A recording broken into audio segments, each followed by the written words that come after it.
Good evening, ladies and gentlemen, and welcome into, well, what very well could be one of the strangest football seasons of all time. However, I will tell you that we are grateful to even have a football season at this point. So we are getting set for what will be the spring football season for Wilmington Wildcats football. And we're back here on the Christian Internet Sports Network as we get set to what will be a short season of 5 games. You know, I think everybody at this point is just grateful that there is a season, and whether it's 5 games or 10 or whatever, get out here and play some football this year, give seniors a chance to play a little bit as well, and we'll see going forward how all of this works out. I don't really think anybody knows what's going to happen, quite frankly. Oh, I don't think so either. This is it's like you're in another world. You come out here and here it is March and we're playing football. But boy, we're just so glad to have an opportunity to have it going that we'll take what we can get.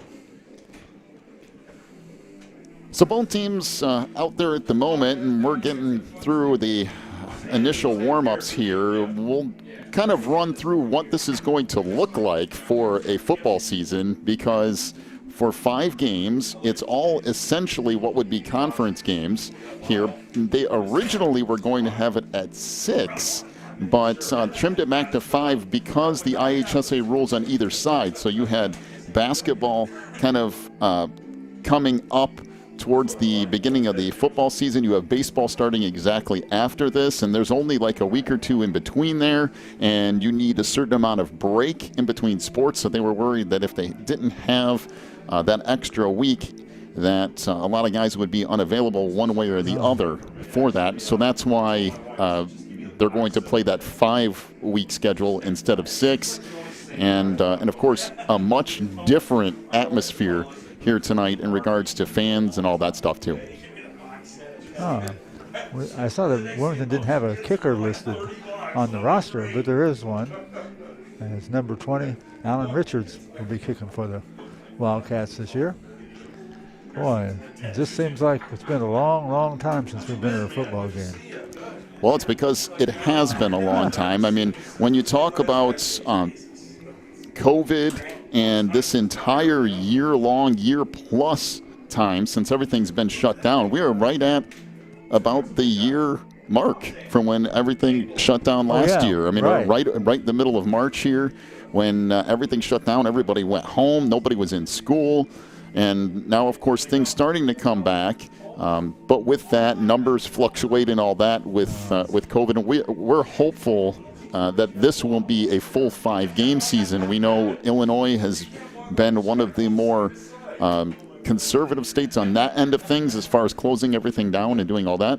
So we're just hoping that those numbers stay low enough here that we can get the rest of the sports season, and not only for football, but of course for baseball and softball, because they will be playing for a state championship, or at least it sounds that way. Football will not be, but baseball and softball, I think, are a little less risk, or more lower risk, so they will allow them more than likely to do that. Not so much personal contact like there is in the football program. So, yeah, they can take it a little bit farther. Maybe they can get in a state championship this year, and we hope that the guys get to play a full season. Well, we got 5 games. Wilmington will be home for this week, and then on the road for a couple of weeks, back for one more game, and then they'll finish out on the road as well. It will be a very, very interesting schedule, because you have basically what would be the meat of your schedule normally is what's here now, and they kind of kept some of those rivalry games. I mean, Coal City's still in there, and you got Piatone and Herscher and Reed Custer. So all of these really local rivalry type games are all there. Lisle is really the only outlier to all of that. But that being said, it should be an interesting week 1, because this is not the full practice time that everybody would normally get either. And also, what do you know about the extra timeouts? Well, yeah, and they've kind of changed a lot of things. I know basketball was different with no tip and all that kind of stuff, and kind of really taking everything down as far as the interaction goes. I believe they're going to take some timeouts, make sure masks are on, staying on, those kind of things. So kind of like when you have the extra water breaks in, August and September and all that, doing the same thing, but only for mask requirements, I do believe. Boy, it's just really a different year, isn't it? Wow. People have no idea what exactly is going on so far, and we're working, by the way, with the high school to figure out for the next home game how to combine our efforts with audio and video and make all that happen. But tonight, it was just such a short turnaround from them getting some things that they were using here in order for us to do that. We're going to kind of do our own thing tonight, but hopefully by the next one we'll have everything put together and we can give you audio and video and all that good stuff to close out this season. By the way, oddly enough, this is also homecoming tonight, I do believe. Oh, it is. That's why I saw the lady with the crown on. We told you guys. It's different, and we mean it. All right, let's take our first break of this new spring season. We'll come back with our interview with Coach Raines. We talked to him and got his thoughts, and we got 4 or 5 minutes with him talking about what a difference this COVID season is and compared to other ones. We'll be back with that timeout here with that conversation here in just a moment. Quigley Technology Services is your local source for computer help. They have built numerous websites, including ours here at the Christian Internet Sports Network. Quigley Technology Services also specializes in virus removal, so your computer will get back to full speed now. And you can trust them for first-class computer repair, including free local pickup and delivery, plus on-site service, including after hours. Contact Quigley Technology Services at 815-293-7844 or stop by at quigtech.com. That's QUIG tech.com. Phelan Acres Bible Church is the perfect place if you are looking for a church to call home. They have services every week, including Sunday school at 9:45, morning worship at 11, and Wednesday night prayer meetings at 7. Phelan Acres Bible Church is located at 26009 Willow Lane in Wilmington, Illinois. And for more information, call 815-476-7818. That's 815-476-7818. If you're looking for more information on Wilmington Wildcats football, then check out the Catbackers every Wednesday at 7 at Tuffy's. Each week, Coach Raines goes over game film, takes questions from the audience, and presents the Offensive and Defensive Player of the Week awards. Plus, you'll get to hang out with other Wildcat fans and get the inside scoop on next week's game. So be sure to check out the Catbackers every Wednesday at 7 at Tuffy's.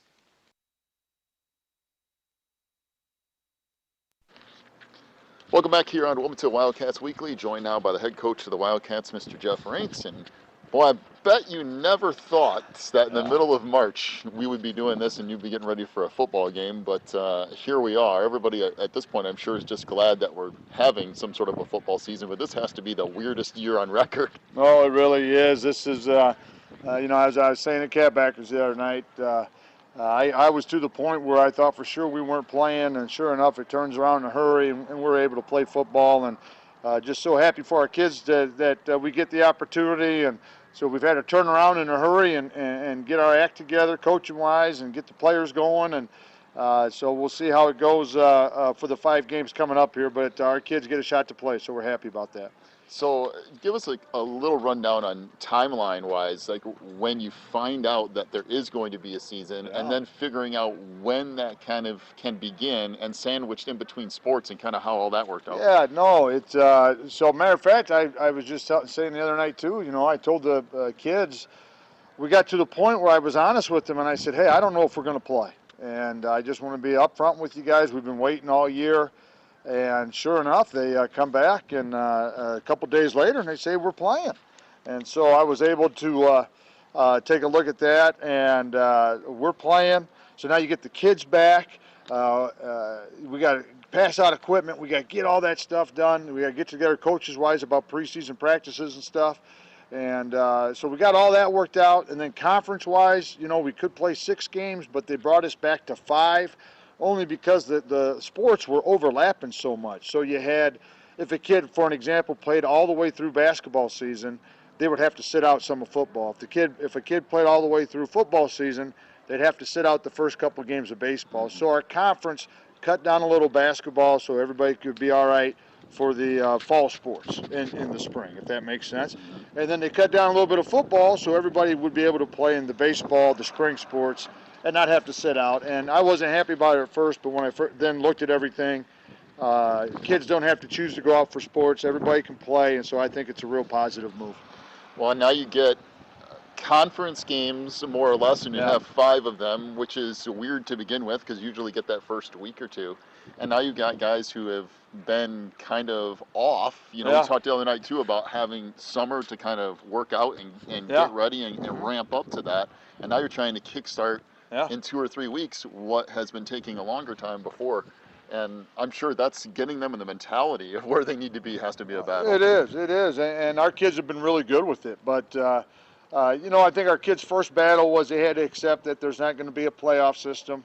And, and they really want to go after that. But they're able to play their rivals. And like I was saying, too, the other day is, we're going to have a homecoming court at halftime. And we've celebrated homecoming. Now, we can't have a dance, and that's tough, but at least we've done something.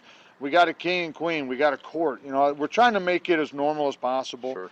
And so we're able to do that as much as we can. Is it the same? No, but hey, we're trying. We're trying to get it that way. And football, Friday night football is great. It's great for our community, and for us to get 5 Friday nights of that, we're happy about that. So now getting to the football side of things, of course, we know Wilmington and Lisle for years. That game has been relatively similar.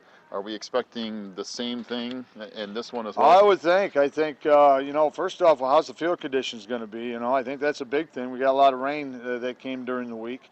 I got Lisle being a very physical, big football team. I got their roster, as a matter of fact, the other day, and a couple guys at 6'5", 300, and so they're always big. And then they got a couple big running backs to go with it. So Coach Popper does a great job with those kids, and they'll be ready to play.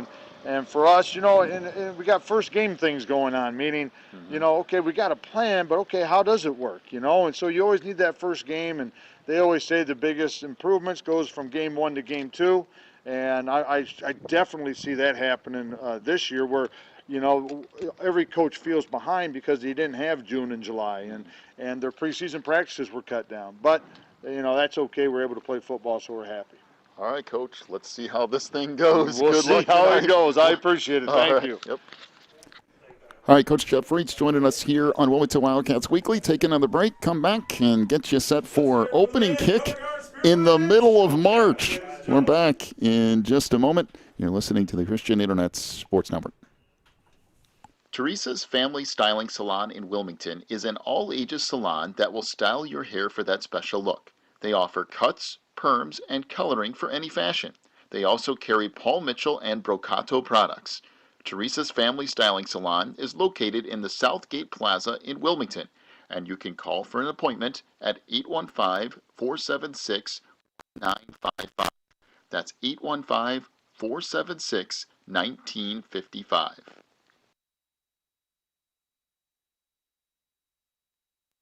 Pro Real Estate is a family-owned business established in 1983. Its staff and sales agents work in all areas of real estate sales, from first-time homebuyers to experienced investors. Located at 506 South Water Street in Wilmington, clients are welcome to stop by to discuss their real estate needs or visit our website at pro-homes.net.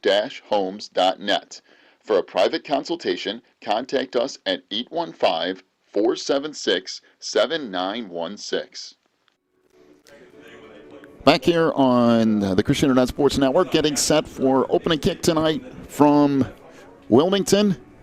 Here, Becker Field at Jeff Reitz Stadium, as there is a run-through tonight. The band providing most of that, as we do have motorcycles as well. There's got to be about a dozen of them out there, and I do believe that there's going to be fireworks despite the fact that the sun is out and it's the middle of the day. So I think we'll have at least some of that going on. Of course, the Cats will come down through those woods here in just a moment. We'll get set to get things underway. Lisle tonight will be in those white jerseys, white helmets with dark blue pants. And they are on that far side, only about 23, 24 or so on that Lisle roster. So not big in numbers, but big in size in terms of who is actually on that team. And Lisle, as we always know, is big, physical, and they like to play Wilmington tough. And matter of fact, it seems like every time these two teams meet, it goes down to the wire more often than not, as you can. We've had some tough games with them over the years. Some of those ones up at Lisle, seem like that stadium up there is a tough place to play them. Here come the Wildcats. So you hear a little bit of those motorcycles roaring in the end zone. Here come the Cats out through their run-through, and we'll get set for the 2021 version. Can you do that twice? I guess we are. I guess you can. 21A. As the Cats come out, there go fireworks off in the distance. So you get a little bit of that experience tonight. And also, we're happy that 20% capacity tonight, which is a good thing for all the parents and relatives of these players, band members, people like that. They get to come out and watch some football and watch the cheerleaders and band as well. And both sides grateful for that. Of course, Wilmington in these purple jerseys tonight with white helmets and white pants with that purple paw print on the side. As we'll get set for opening kick, Lisle will receive, and we'll get set to get this thing underway.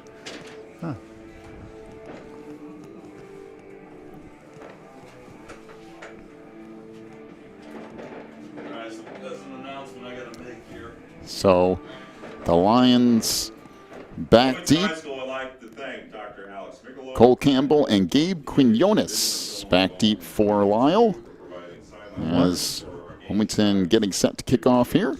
Most of the time, Wilmington ends up kicking off. If they win the toss, they'll defer. You know, interesting enough, all these years I've used this photo of Wilmington and Lisle. Oh, how about I just glanced down and saw that tonight. Well, it's very I'm still trying to get used to that. I mean, March Madness is literally going on right now, and we're getting set to kick off a high school football game. Isn't that crazy? The Big Ten is not doing too good in the tournament either so far. Right? Hey, I'm going to tell you this much. Illinois is rolling, and that's all that matters right now. Illinois got to hold the banner. All right. So once again, this is a little bit new for everybody, including the officiating crew and everything else. Both teams wearing masks tonight. The Cats have theirs on the outside of those helmets, which I guess is better in some ways than having to wear them right across your mouth. Yeah, I would like that. There's a kick deep. Boy, is that a beauty. Back, and it goes into the end zone, and it will be a touchback. Wow, that was impressive. So Lisle will have it 1st and 10. This is our first look in a long time at high school football. As once again, Lisle and Wilmington have not had a whole lot of practice opportunity. You're talking a couple weeks of really decent practices, and now you got to roll out there and play some meaningful football on a Friday night. It's going to be interesting to see what actually turns up on the field here with the shortened time to get ready for the season. And, of course, not the same amount of players usually that's on the team either. So Lisle led by Tyrese Watson, 5'10", 160-pound quarterback, as they'll work out of everything kind of tucked in here. 1st and 10 from the Lisle 20-yard line. As the handoff goes right side to Brett Weber. He's swallowed up for no gain.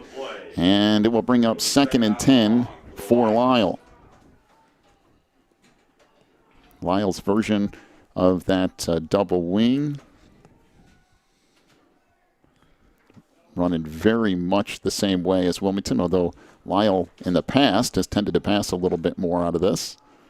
So 2nd down and 10 from the Lisle 20-yard line. Pitch comes off the left side this time, stacked up after a gain of maybe 2 or 3 yards. Good job by that Wilmington defensive line. As on the carry was Cole Campbell. Campbell with a gain of 2. maybe 3 yards. It'll bring up third down and a long 7, close to 8. I will tell you one thing, though. Playoff weather.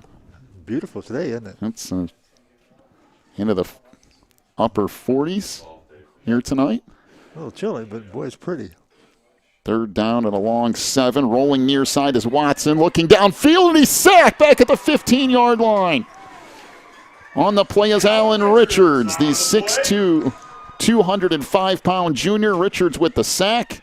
And Wilmington will force 4th and long for Lisle. It'll bring up 4th and, 17 or so. Back deep for Wilmington is Ryan Bannis. For the Cats. And set to punt it away is Zachary Weber for Lisle.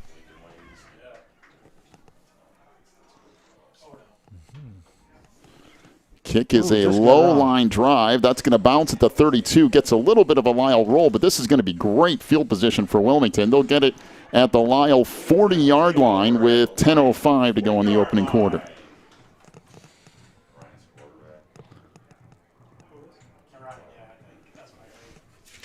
So the Cats will have it 1st and 10 from the 40 of Lisle. Jack Narine, the 5'11", 155-pound senior, will lead the attack for Wilmington.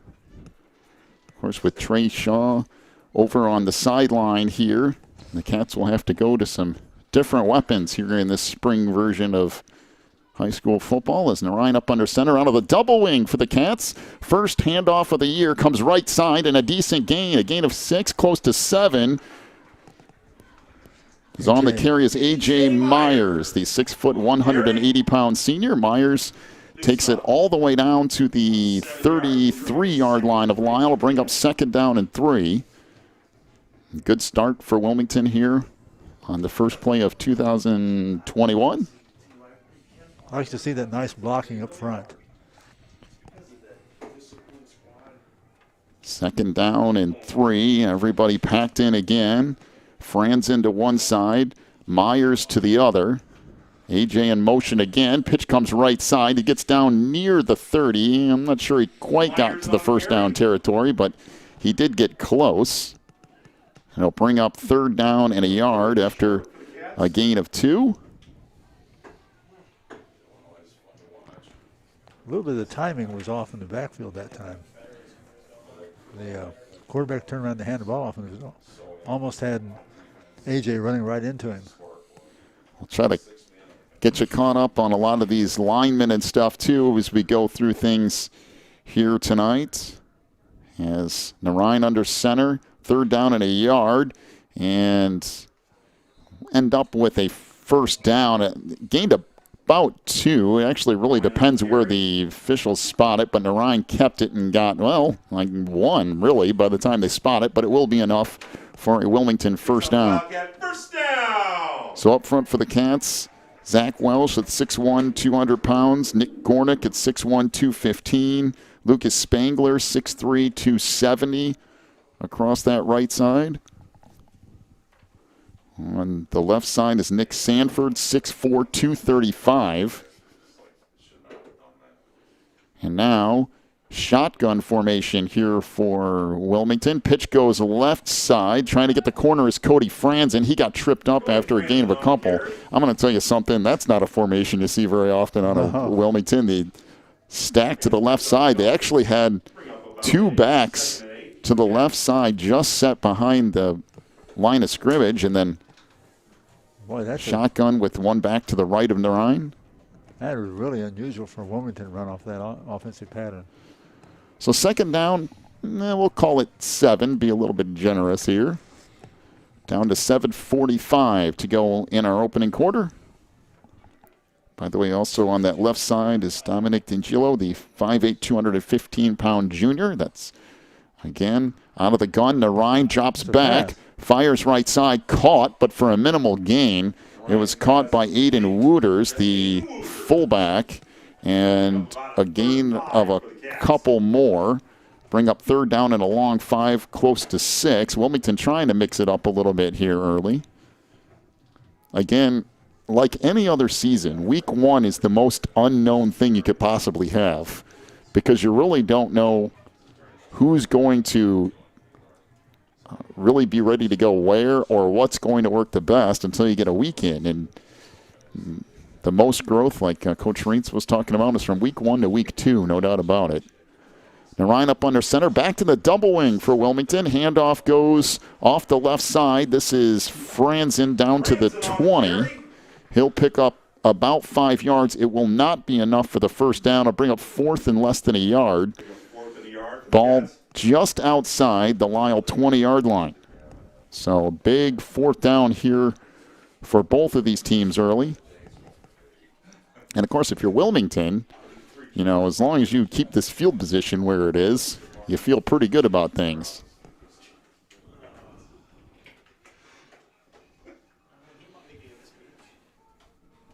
So 4th down and a yard. Narine up under center, back to the double wing again. And Narine will keep it, and he does have enough for the first down. Did they not blow that dead? I mean, it got stripped out. The whistle comes really late.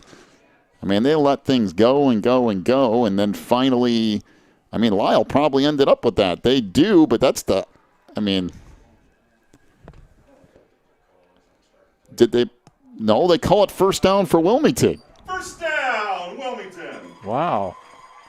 That's an odd. That left everybody hanging for a while. Boy, I agree with the Lisle coaching staff on that. Like, it, okay, I mean, say their forward progress is stopped, I guess, but whistles came really late. In any case, it'll be 1st and 10 for Wilmington. The Cats get a break, and it'll be down at the 19. Actually, honestly, I think it probably should have been blown dead anyway. Yeah, right. So now at that back position is Matt Sanchez. We got the basically wing tee out of the shotgun. Pitch comes right side to Sanchez. He's down inside the 15 near the 13-yard line, and a big gain for Matt. Bring up 2nd down and short for Wilmington. 2nd, and we'll call it 4 yards. Nice job he did of sidestepping the tackler and not going down immediately and hopping on the 1 foot another 2 or 3 yards. So 2nd down and 3. Again, Wilmington using all kinds of time, which isn't a problem, particularly in week 1. Yeah. You want to make sure that you get everything moving. So now to his right out of the shotgun is Jacob Friddle. Boy, Wilmington using everybody. Narine picks it up after dropping the snap, manages to get back to the 15 to the 14, and I mean, a 1-yard loss, but for Wilmington, that could have been way worse. Narine was surprised by the snap or just didn't catch it, one or the other. Bring up 3rd down and 6.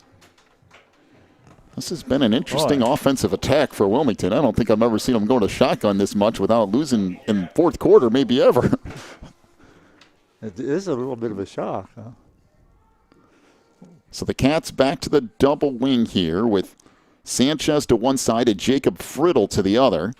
And Narine to keep it up the middle, and he has a hole inside the 10, inside the 5. Narine down to the 1 before he's finally wrapped up.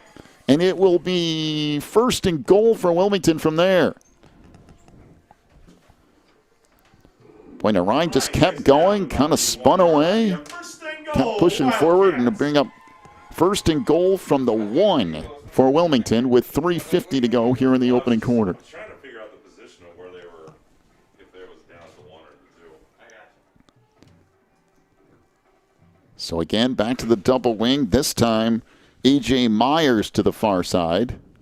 And the pitch comes to A.J. He's stacked up. Did he get into the end zone? They're going to say no, say he's short. On the carry?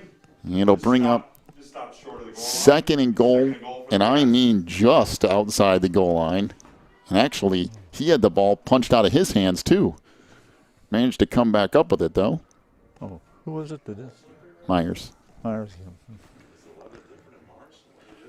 So 2nd down and a yard. Again, Wooters out there at fullback with Friddle and Myers. Pitch comes to Friddle off the left side, and he'll walk into the end zone. Touchdown, Wilmington. with 2:53 to go in the opening quarter, and the Cats lead it 6-0. Well, that was an interesting offensive possession. To say the least. You wonder, are we really watching Wilmington? It's so unusual, but then they came back to their regular offense and pushed it into the end zone for the score. Well, it's not bad. I mean, to mix it up for Barry, particularly when you're trying to figure out who's going to be those normal backs, and now you're going to shotgun to try to mix things up a little bit. Not a lot of passes, just some different looks at running the football, and we have a player down for Lisle.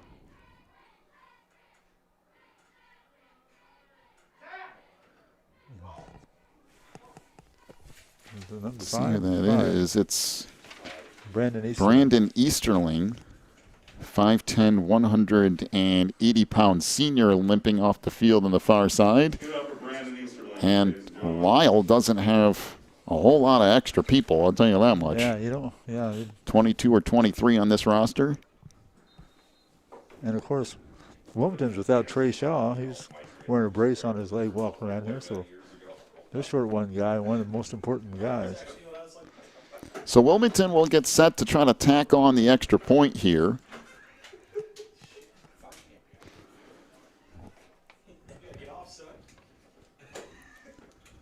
So things that can go wrong in a hurry, special teams in a short season can really go sideways.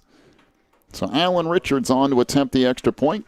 Good snap, good hold. Richards will bang it through, and Wilmington has a 7-0 lead out of the hold of Narine, by the way. Wilmington leads at 7-0. 2:53 to go opening quarter. We'll take a break, come back with more Cats football after this on the Christian Internet Sports Network. Breezer Construction Company is a proud supporter of Wilmington Wildcats football on the Christian Internet Sports Network. For over 40 years, Breezer Construction Company has led the way in providing quality construction to the industrial, utility, and pipeline industries. For more information on Breezer Construction Company, go to breezerconstruction.com. That's breezerconstruction.com. Or call 815-521-0900. When you need the very best representation on your side, the attorneys and staff at Odekirk Allred & Associates are here to help with extensive professional experience in cases involving criminal defense, divorce, custody, personal injury, residential real estate, and driver's license reinstatement. Odekirk Allred & Associates and its diverse team is prepared to commit personalized attention and aggressive representation to achieve positive outcomes for your most stressful legal issues. Odekirk Allred & Associates has a team of highly skilled attorneys from the area, including Wilmington locals. Odekirk Allred & Associates takes pride in its communication skills and unmatched reputation for success. Contact Odekirk Allred & Associates at 815-740-1700 or stop by their new office location in Wilmington at 1095 South Water Street for your free consultation today. 7-0 is the lead for Wilmington.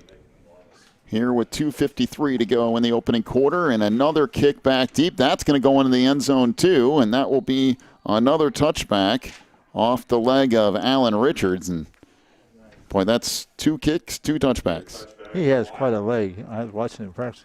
At point after, he kicked that clear pass almost off the entire field to the fence over there.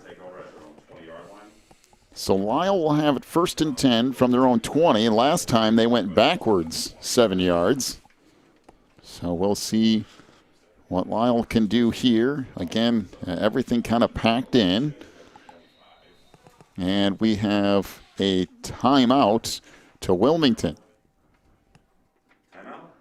I believe only 10 players on the field. So Coach Reentz uses a timeout there. I'm sure not one that he was too thrilled to have to use. One of those things that comes in these new games, and first time together on a field. Yeah, week 1 is a weird thing a lot of times.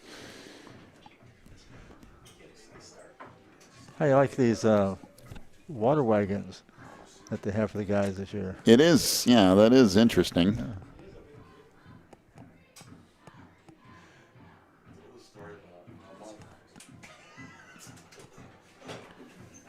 So we'll come out of this timeout. Lisle will have it 1st and 10. Now we're going to try the best we can tonight to get you some scoring updates from the games that are going on. I mean, there's some on Friday, there's some on Saturday. There's a lot of weird stuff going on. Yeah. So, I mean, quite frankly, I'm not really sure what's going to happen with that, but we're going to give it a shot.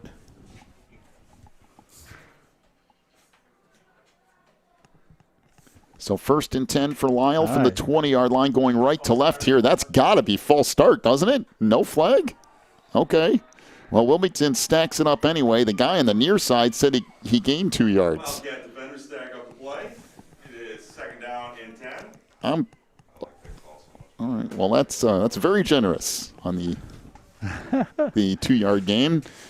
Bring up 2nd down and 8 for Lisle, and then definitely there's a guy on the far side moving early too.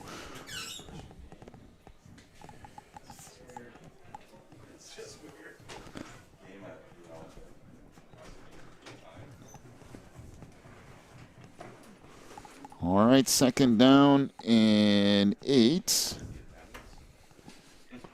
Yes. Handoff. Nope, keeping it off the near side is Teresa Watson. Really? He's going to get a 1st down out to the 32-yard line before he's finally tripped up. As Richards in on the stop for Wilmington, and it'll be 1st and 10 for Lisle from the 32.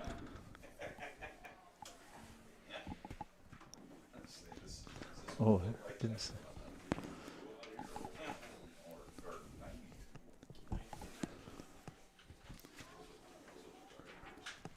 So again, the Cats now with 5-6 up on that line of scrimmage defensively. Handoff comes up the middle. Not a whole lot there. Maybe 2 yards. Everything kind of stacked up. Depending on where they mark this, maybe 3 on the carry by Brett Weber, and bring up 2nd down. We'll call it 7 for Lisle.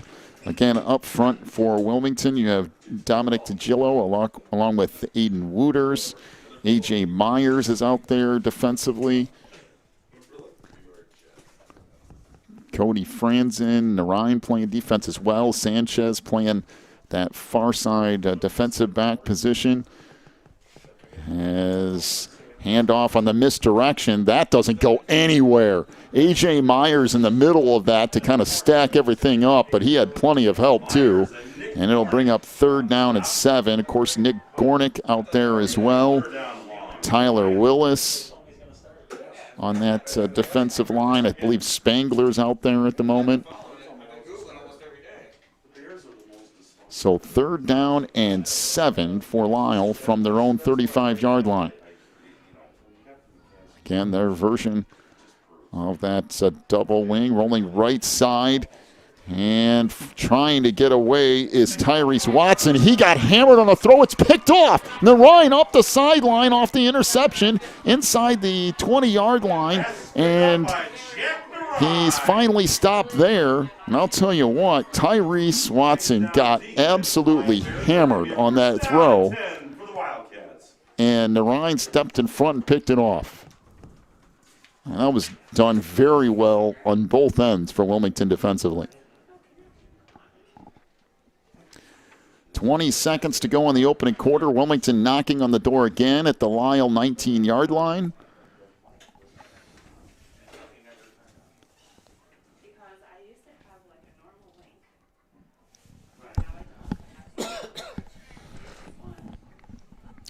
So back to the double wing here for Wilmington. Myers and Franzen are the wing backs. Handoff goes to the fullback up the middle. Inside the 15, down near the 10 is Carson Hansen.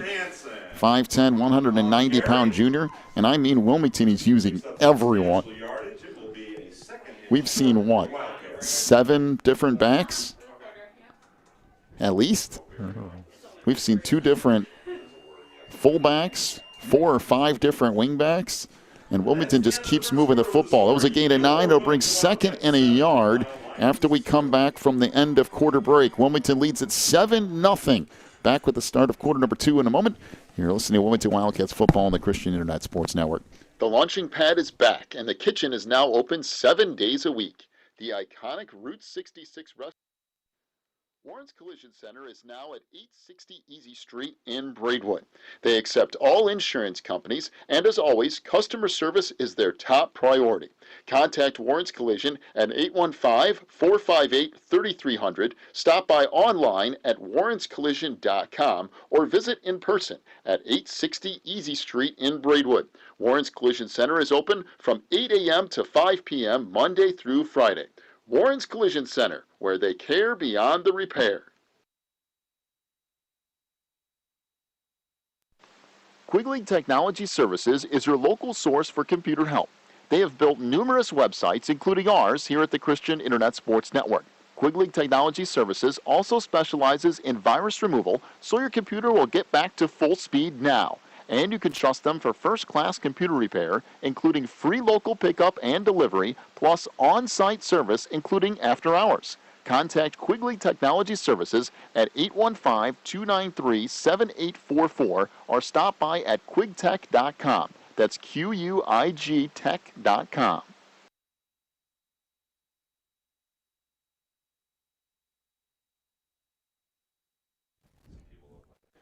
All right, back to the start of quarter number 2 here in just a moment. By the way, a couple of things going on. One, we are working our best to be at all 5 games this year. I will tell you that COVID has caused a problem with a lot of access on our road games. We are working on it, and other schools are working with us as well to try to figure it out, but we all understand that it's kind of a different thing. But our plan right now is to have all 5 games for you, and that would be at Herscher next week, at Reed Custer in week 3, and then, of course, we will be here for the home game against Coal City, and then away at Peatone. And like I said, I think by the time we get to the end of it all here, we'll have worked something out in a lot of these cases. But just know it's a week-to-week thing, and we're doing our best, as is everyone else in all these different schools, to try to figure this out. Second down and a yard for Wilmington, just outside the 10. We'll call it officially the 11-yard line. Again, out of the double wing, and there goes Lisle jumping offside. Christopher Farrell, the 6'5", 300-pound junior, went for that little stop motion from Wilmington. I mean, that should be offsides. Now, who knows what they'll actually call here, but I'll tell you what, that's one big fella getting offside. It is offsides. And that will give Wilmington a first down, bring the ball down to about the 6-yard line. By the way, the Cats going right to left this quarter. Again, about 20% capacity or so here tonight. A lot of parents from the players and band and cheerleaders. That's what's making up most of the crowd here tonight. So first and goal from the 6. Handoff goes up the middle, down to the 1, near the end zone. And we'll see if they call it a touchdown or not. No signal as of yet.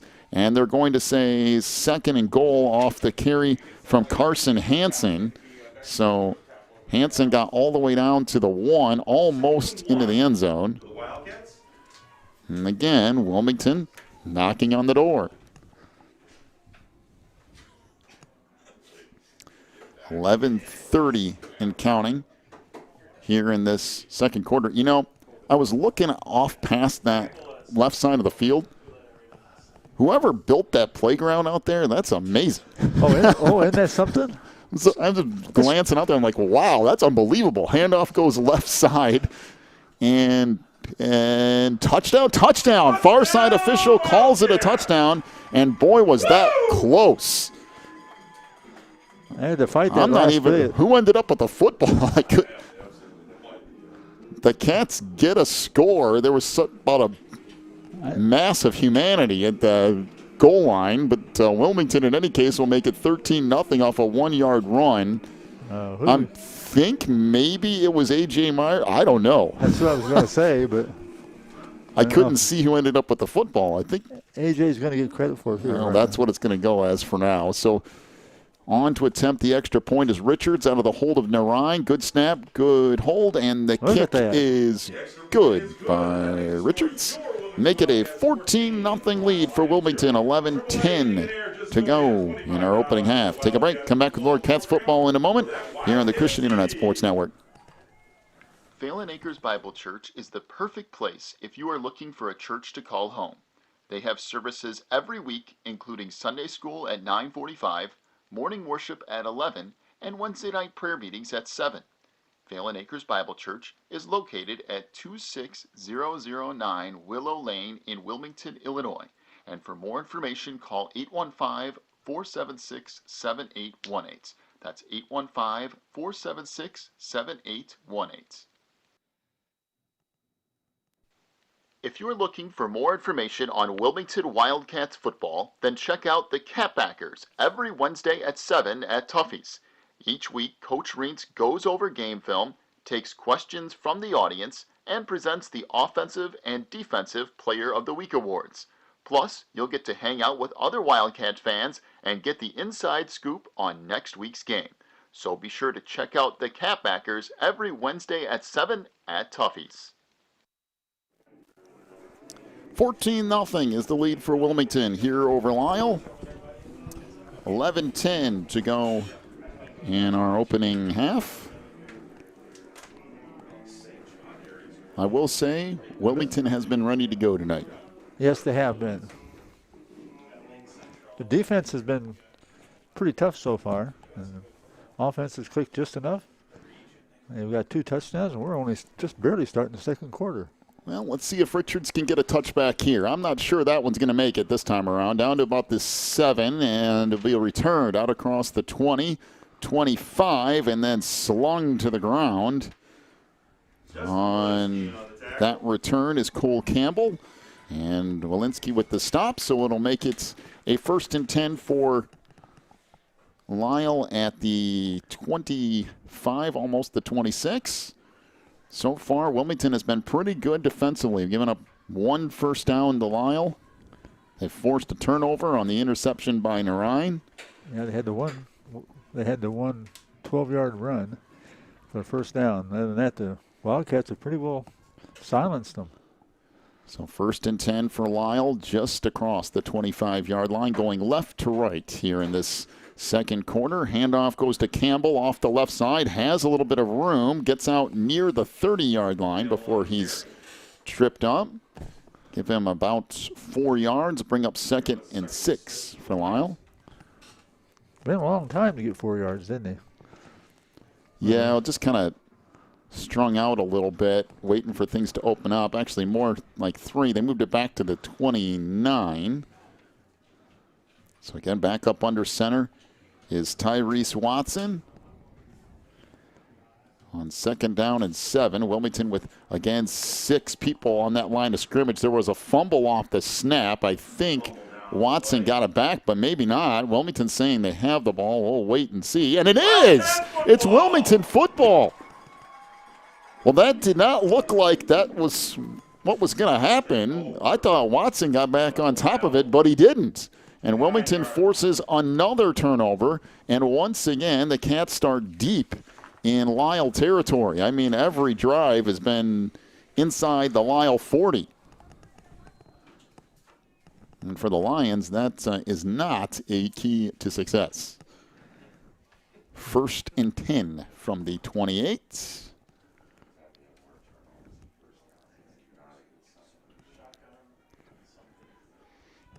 Yeah. Everything's gone so far pretty much the Wildcats' way. So again, shotgun formation here as Narine keeps it, breaks 1 tackle inside the 20, down to the 15, and finally tripped up by Jovan Martic. And that will be a gain of 14 yards and a Wilmington first down. Now coming up a little slowly is Nick Gornick, the 6'1", 215-pound senior, but he stays right in the middle of that huddle. By the way, the captains for Wilmington this year, Jack Narine, A.J. Myers, and Nick Gornick. So you definitely don't want to lose him at that center position. Again, shotgun here with back coming near side. Narine going to keep it again inside the 15, gets down to near the 10, and is tripped up there. So it'll be now 2nd and 5 from right at the 10-yard line. Tripped up by Campbell. Ryan's been having a pretty good night, hasn't he? Got an interception. He's run the ball well. Well, it's been a good mix of that double wing and then going to a shotgun formation that Wilmington's going to run out of, let's face it, 75, 80% of the time probably. But it's just a better... It seems like it's making the Lions just a little bit unsure what to do. Well, I haven't really seen it before, I don't think. Narine, that was all here come a flag. blown up after about a gain of a yard.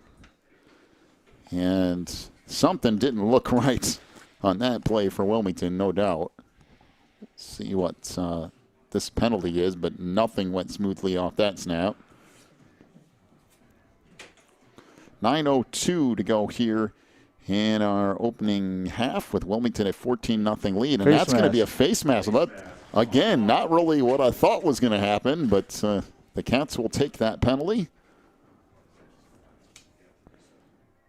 That certainly looked like a little bit of a mess. So it'll be just inside the 5-yard line and I guess just shy of a first down. It must be about, boy, yeah, it must be about 2 inches. Yeah, that can't be by much. Bring up 2nd down and less than a yard. Ball just inside the 5-yard line. And now Wilmington to the double wing. Sanchez to one side. I believe that's Hansen in there at fullback. Pitch comes left side. This is Jacob Friddle down inside the 5 near the goal line, and he's in for the touchdown. Jacob Friddle, the 6'2", 180-pound junior with the touchdown run. And Wilmington makes it now 20-0 with 8:47 still to go in the first half. They have looked, the Wildcats have looked formidable. I can tell you one thing. Coach Rintz has this team ready to go. There have been a couple little hiccups, first game hiccups that, they had to use the timeout defensively. And yeah, they were a shorter man on the field. A couple little things, but all in all, pretty impressive for the first half. That kick goes clear over the fence in the back of the end zone. And that'll make it a 21-0 lead for Wilmington. 8:47 to go in the half. Take a break. Come back with more Cats football in just a moment here on the Christian Internet Sports Network. Teresa's Family Styling Salon in Wilmington is an all-ages salon that will style your hair for that special look. They offer cuts, perms, and coloring for any fashion. They also carry Paul Mitchell and Brocato products. Teresa's Family Styling Salon is located in the Southgate Plaza in Wilmington, and you can call for an appointment at 815-476-1955. That's 815-476-1955.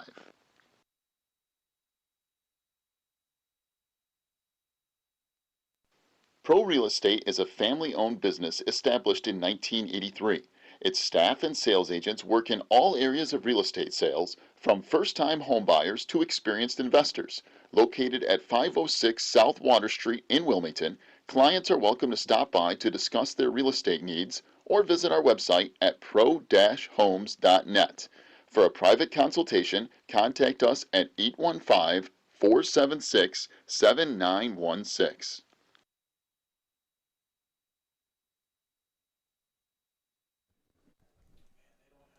8:47 to go here in the first half. Wilmington with a 21-0 lead. Once again, ball teed up at the 40 from Alan Richards, and the left-footed kicker will get set to kick off right to left here. And this one will be once again back down around the 7-yard line. Across the 10, 20, 25, out to the 28-yard line goes Campbell. And Lisle, to this point, has done very little offensively.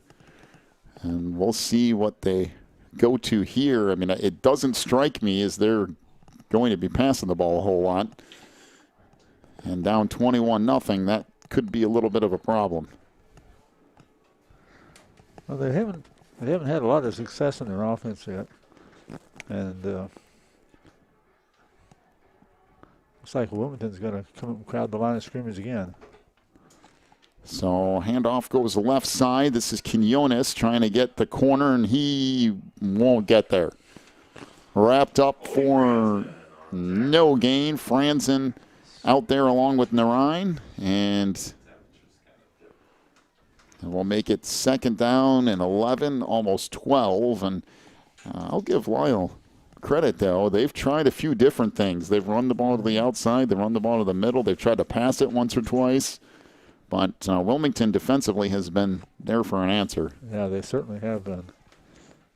Again, 6 guys up on that line of scrimmage for Wilmington. And rolling right side, Watson looking downfield, and he's going to be sacked again. Back at the 20-yard line. And, I mean, he's sacked by a number of Wilmington Wildcats. Richards, Friddle, both back there for Wilmington. And it will bring up 3rd down and 16 for Lisle back at their own 22-yard line. It's the 2nd time he's been sacked. Total 12 yards lost in those sacks. Well, Wilmington getting after it defensively tonight. I don't know how many yards Lisle has, but it's not that much. It's got to be under 25. 7:15 to go in this half. Again, everything packed in again for Lisle, and we have a timeout to the Lions. We'll take one as well. If you figure in the sacks, yes, you've got about 9 or 10 yards to the positive. Yeah, that's again, the Wilmington defense coming up big. 7:11 to go in the half. Take a break. Come back with more in just a moment. You're listening to Wilmington Wildcats football on the Christian Internet Sports Network. Breezer Construction Company is a proud supporter of Wilmington Wildcats football on the Christian Internet Sports Network. For over 40 years, Breezer Construction Company has led the way in providing quality construction to the industrial, utility, and pipeline industries. For more information on Breezer Construction Company, go to breezerconstruction.com. That's breezerconstruction.com. Or call 815-521-0900. When you need the very best representation on your side, the attorneys and staff at Odekirk Allred and Associates are here to help with extensive professional experience in cases involving criminal defense, divorce, custody, personal injury, residential real estate, and driver's license reinstatement. Odekirk Allred and Associates and its diverse team is prepared to commit personalized attention and aggressive representation to achieve positive outcomes for your most stressful legal issues. Odekirk Allred and Associates has a team of highly skilled attorneys from the area, including Wilmington locals. Odekirk Allred and Associates takes pride in its communication skills and unmatched reputation for success. Contact Odekirk Allred and Associates at 815-740-1700 or stop by their new office location in Wilmington at 1095 South Water Street for your free consultation today. Well, Lisle hands it off to Brandon Easterling and gains about 3 yards, and now the punt on 4th and 13 goes out of bounds at the 40-yard line. And again, Wilmington will start a drive in Lisle territory. They're going to mark it out at the 42-yard line. And just not a lot going right for the Lisle Lions here in this first half. So we said we would have some scoring updates for you tonight. The one that we have currently is Coal City leads Streeter 21-0. So the Coalers having no problem early with the Streeter Bulldogs. Wilmington having no problems with the Lisle Lions, at least so far. Narine back up under center. 1st and 10 for Wilmington from the 42 of Lisle. 6:30 to go in the half. Handoff goes up the middle to the fullback Carson Hansen. He's still going, pushes the pile down to the 31-yard line before he's finally stopped. Jovan Martic on the tackle for Lisle will bring up a 1st down for Wilmington. 1st and 10 from the 31, a gain of 11 on that run from Carson Hansen. Boy, that was a nice, strong run, and he didn't give up at the end. He continued to press the issue. They had him draped over his helmet and everything else. He just carried him.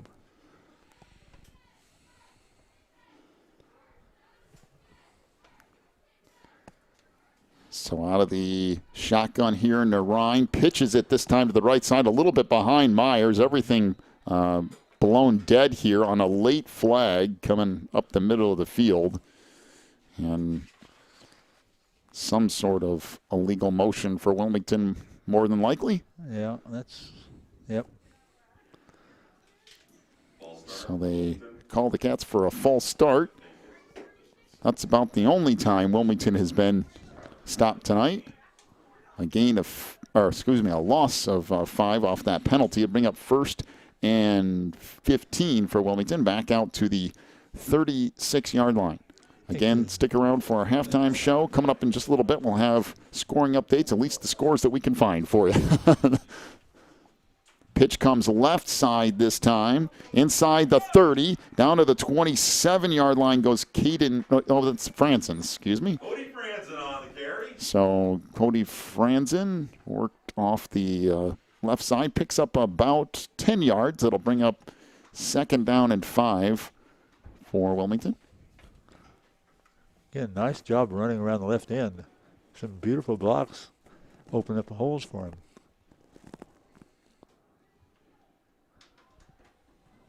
So again, the time of possession hugely in favor of Wilmington. Field position, again, hugely in favor of Wilmington. Scoreboard also runs that way. Off the left side, inside the 35, down near the 30 goes Ryan Bannis. And I mean, for the Cats, everyone getting in on it.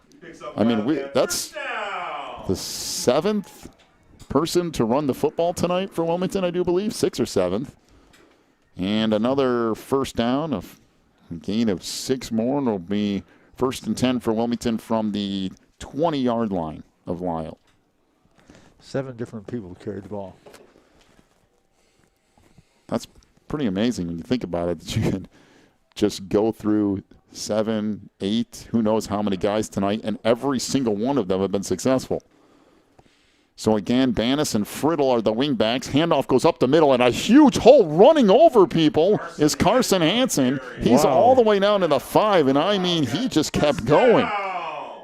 Shoved defenders out of the way and ran right over the top of a couple of them and gets 15 yards at a Wilmington first down to the 5-yard line of Lisle. Talk about all the running backs have been successful. They're sharing something in common, the same line. Well, that's true. You can give the offensive line for the Cats a ton of credit here tonight. They've opened up some massive holes, particularly on those fullback carries up the middle. So again, to the near side is Friddle out of the double wing.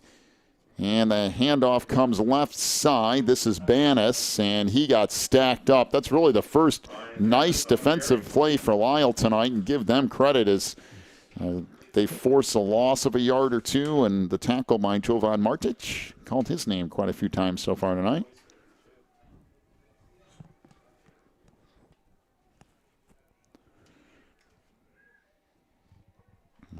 Coach Rain's not too pleased with Hansen over here on the near sideline with how that ended up shaking out. So down to 3:15 and counting in the half, and now Narine out of that shotgun double wing here. Takes the snap, working left side. There's not much there. Gets down to the 5, maybe the 4, depending upon how much room he had. Brought down on the play by Brandon Easterling. And it will be 3rd and goal for Wilmington from the 5. So Lisle showing a little bit of some defensive pressure here toward the end of the half. Yeah, that's 2 tackles in a row where they met the ball carrier head on and stopped them cold on their feet.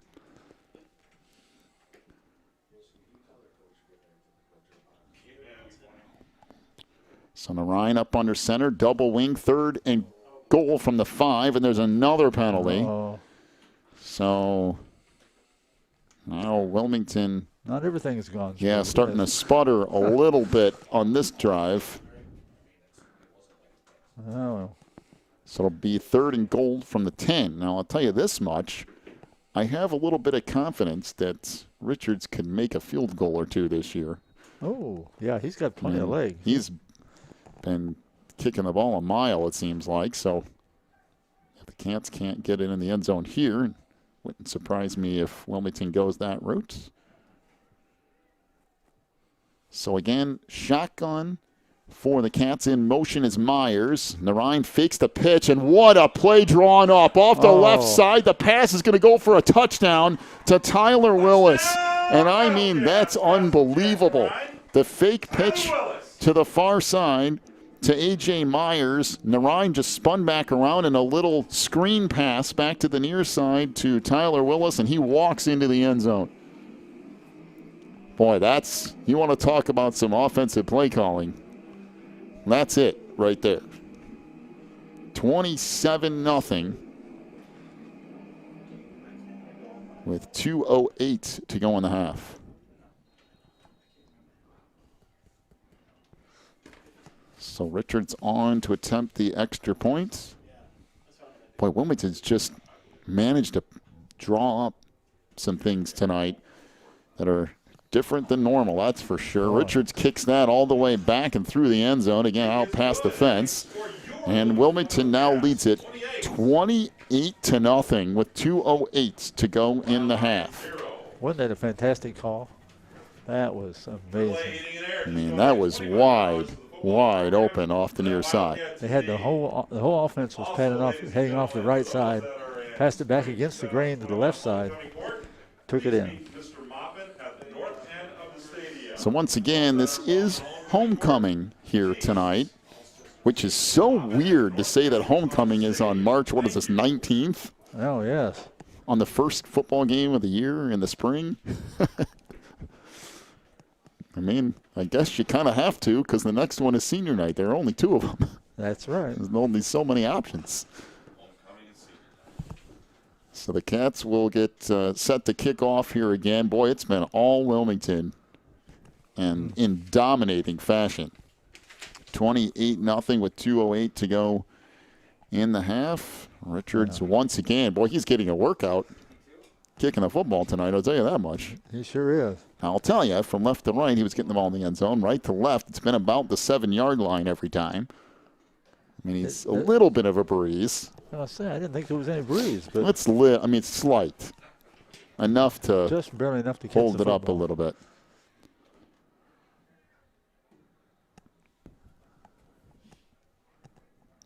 Oh, I forgot I got to change the scoreboard on here.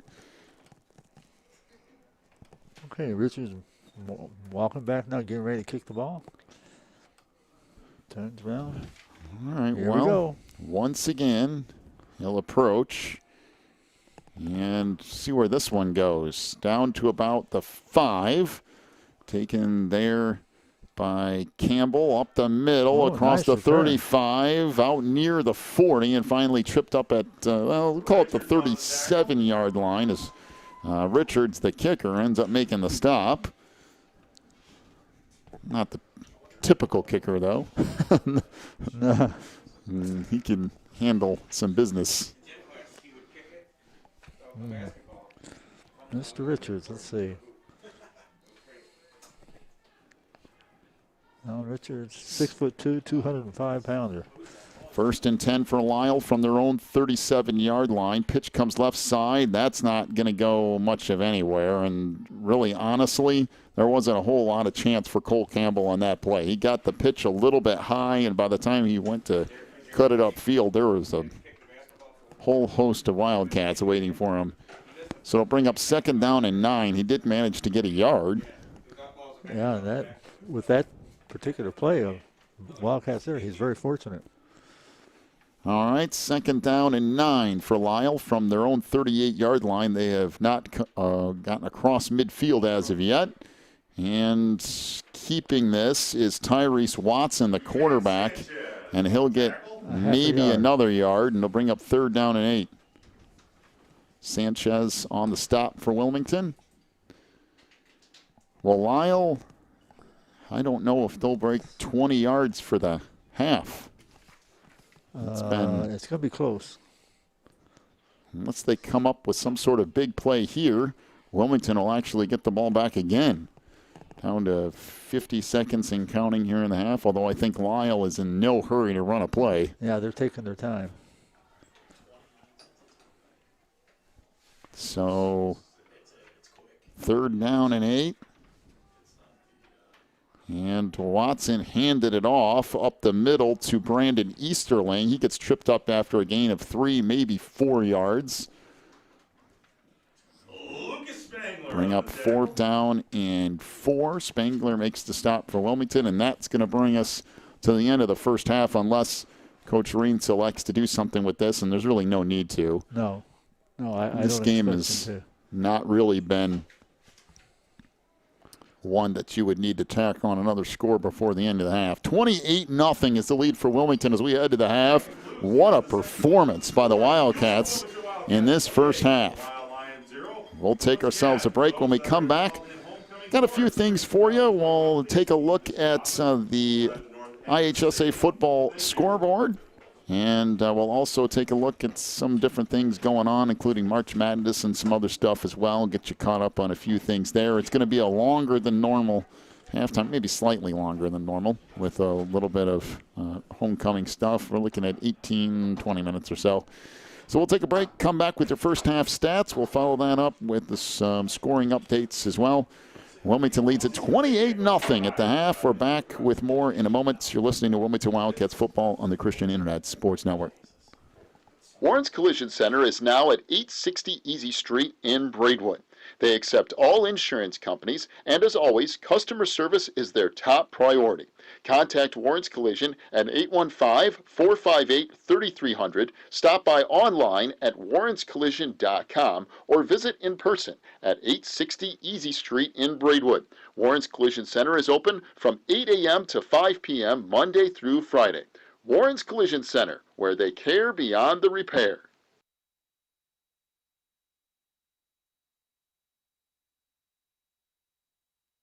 Heroin. I am Matt Baskerville. As a funeral director in Will County, I can tell you firsthand that I have seen results of heroin overdose. Plainfield Shorewood, 4 dead. Lockport, 5 dead. I am Reagan Freitag. As Wilmington's local prosecutor and Will County board member, I can tell you I have seen the trouble and hardships of addictions. Frankfort, Mokina, New Lenox, 6 dead. Bolingbrook, Romeoville, 6 dead. In Wilmington and Braidwood, heroin equals death or arrest. Wilmington, Braidwood, 8 dead. Thanks to efforts of our local police departments, that number has dropped from 8 deaths in 2015 to 2 deaths so far in 2016. If your family, your friend, or you are suffering from heroin addiction, there is help. Please call 815-476-1660 for more information. Help is only a phone call away. This ad is brought to you by the Wilmington Coalition for a Healthy Community in partnership with ONDCP and SAMHSA.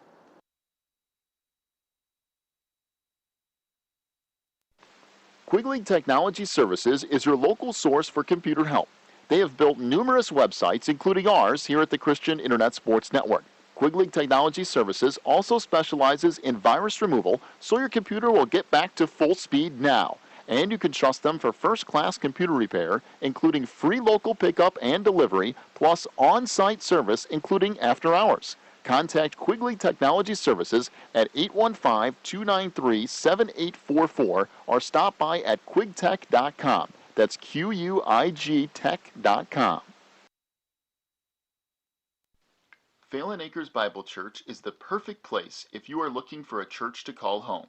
They have services every week, including Sunday school at 9:45, morning worship at 11, and Wednesday night prayer meetings at 7. Phelan Acres Bible Church is located at 26009 Willow Lane in Wilmington, Illinois. And for more information, call 815-476-7818. That's 815-476-7818.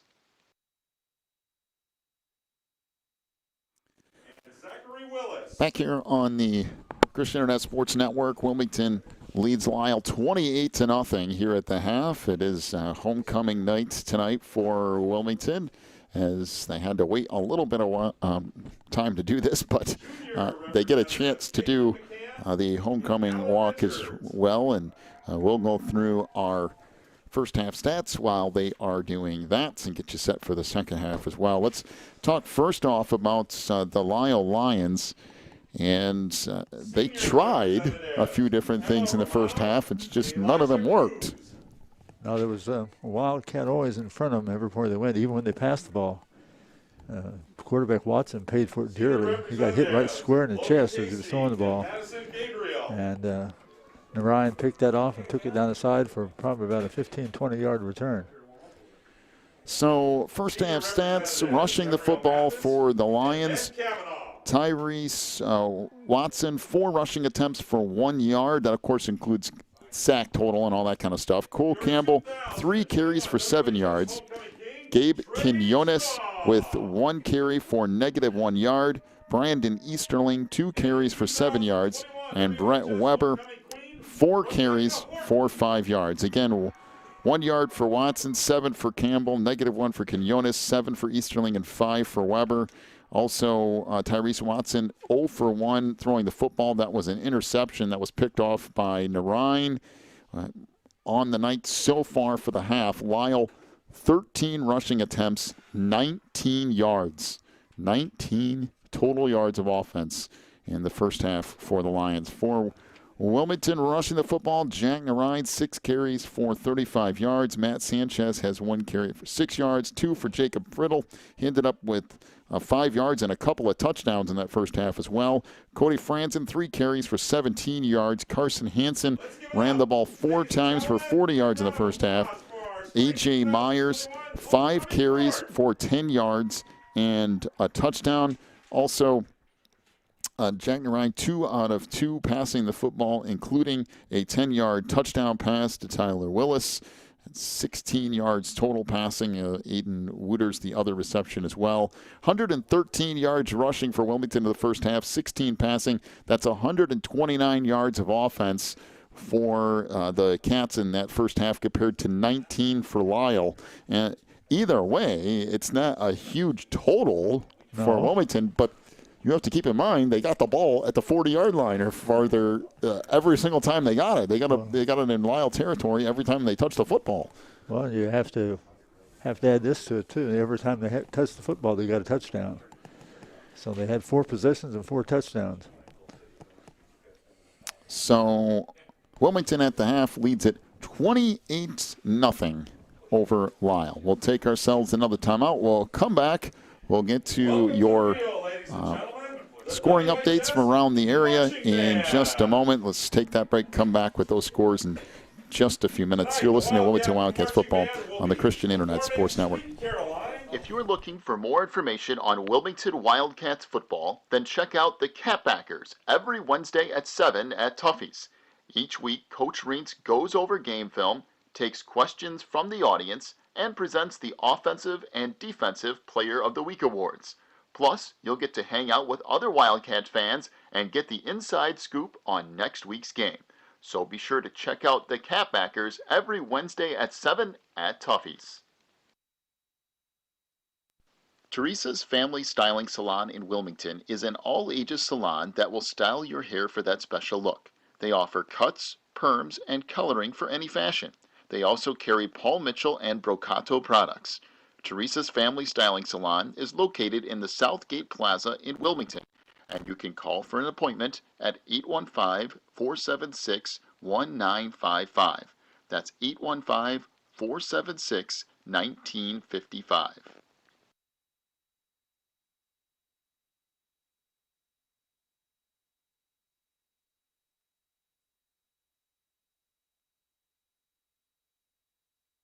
What's up, man? Good to see you're here.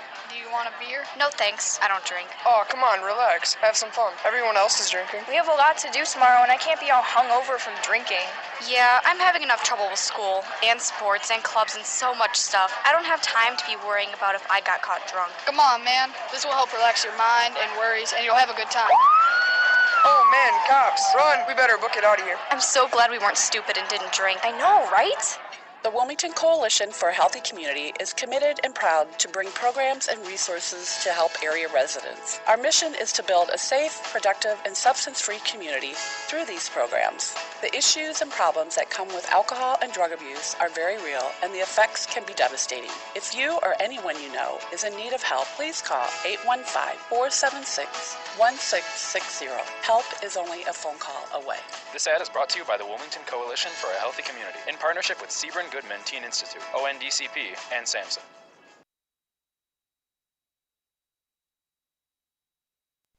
Pro Real Estate is a family-owned business established in 1983. Its staff and sales agents work in all areas of real estate sales, from first-time homebuyers to experienced investors. Located at 506 South Water Street in Wilmington, clients are welcome to stop by to discuss their real estate needs or visit our website at pro-homes.net. For a private consultation, contact us at 815-476-7916. Back here on the Christian Internet Sports Network, Wilmington leads Lisle 28-0 here at the half.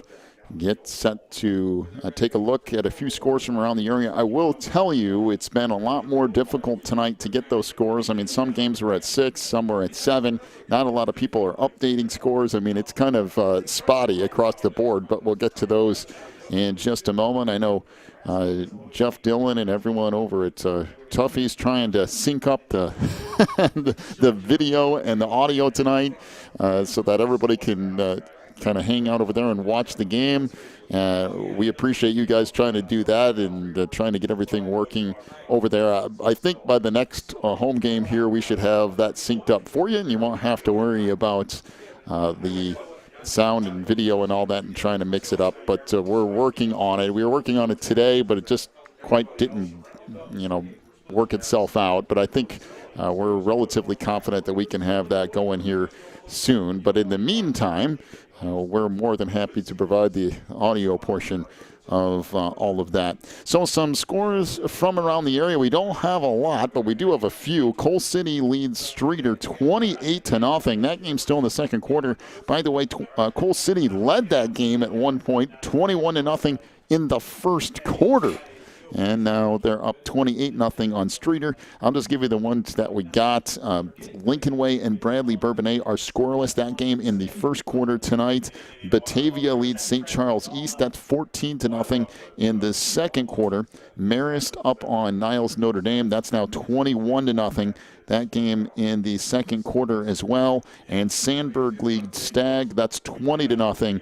Here tonight. Other updates are scores that should be going on around the area, but we don't really have yet because it hasn't been updated. There's people just not putting in the stuff like they would normally do. Mantino is taking on Reed Custer tonight. Herscher is taking on Piatone as well. Lincoln Way West is going up against Andrew tonight. Let's kind of scroll through some of these. St. Francis and IC Catholic tonight as well. Joliet West and Oswego East. Joliet Central is going up against West Aurora tonight. It's Bolingbrook and Lincoln Way East. Joliet Catholic has St. Lawrence. Morris is going up against Rochelle tonight as well. By the way, one other score that just kind of came across the board here. Yorkville leads Plainfield Central 41-9. Yeah, you heard that right. Yorkville 41, Plainfield Central 9. That game in the second quarter. Of course, the one from the area that we're keeping an eye on so far tonight. Coal City leads Streeter 28-0. Well, here at this one, Wilmington leads Lisle 28-0 at the half. We'll take one more break. We'll come back. Get you caught up quickly on what's going on with March Madness. We told you it's a little bit longer tonight, halftime, because of homecoming and all that. We got about 5 more minutes, so we'll take a couple-minute break, come back, get you caught up on March Madness, and then we'll get you set for kickoff here of half number 2 tonight. It's back in just a moment. You're listening to Wilmington Wildcats football on the Christian Internet Sports Network. Breezer Construction Company is a proud supporter of Wilmington Wildcats football on the Christian Internet Sports Network. For over 40 years, Breezer Construction Company has led the way in providing quality construction to the industrial, utility, and pipeline industries. For more information on Breezer Construction Company, go to breezerconstruction.com. That's breezerconstruction.com. Or call 815-521-0900. When you need the very best representation on your side, the attorneys and staff at Odekirk Allred & Associates are here to help with extensive professional experience in cases involving criminal defense, divorce, custody, personal injury, residential real estate, and driver's license reinstatement.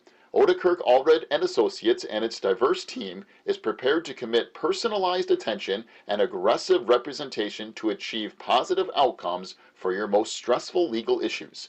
Odekirk Allred and Associates has a team of highly skilled attorneys from the area, including Wilmington locals. Odekirk Allred and Associates takes pride in its communication skills and unmatched reputation for success. Contact Odekirk Allred and Associates at 815-740-1700 or stop by their new office location in Wilmington at 1095 South Water Street for your free consultation today.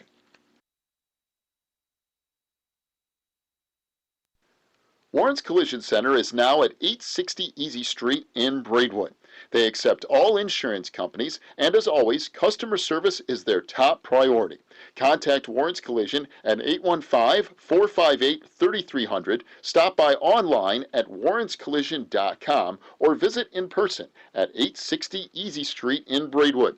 Warren's Collision Center is open from 8 a.m. to 5 p.m. Monday through Friday. Warren's Collision Center, where they care beyond the repair. All right, welcome back in. 28-0, the lead for Wilmington. About 2 minutes to go before second half kick. Figured we would get you up to date a little bit on some of the scores from NCAA March Madness right now. Boy, Wisconsin is absolutely putting it to North Carolina. 40-24 is the lead for Wisconsin. And that one, Oklahoma State leads Liberty 47-39. That one also relatively close. Houston up on Cleveland State 37-29. And Purdue trails 29-22. So that's just a quick update. Now, of course, there have been plenty of other things going on throughout March Madness as well today, including Ohio State losing to Oral Roberts. I mean, who in the world thought that one was going to happen? Although Oral Roberts does have the leading scorer in the country, who I guess went off for 39 or 40 or something tonight. Yeah, I think it was 40 points. And he hit the game-winning shot as well. And that was in overtime. The Big Ten's lost 2 teams in the tournament, both of them overtime losses. So it's been a rugged time. So down 28-0. We'll see what Lisle tries to figure out here in the second half. I mean, to be quite honest, I don't really know where you go. Nothing's really worked.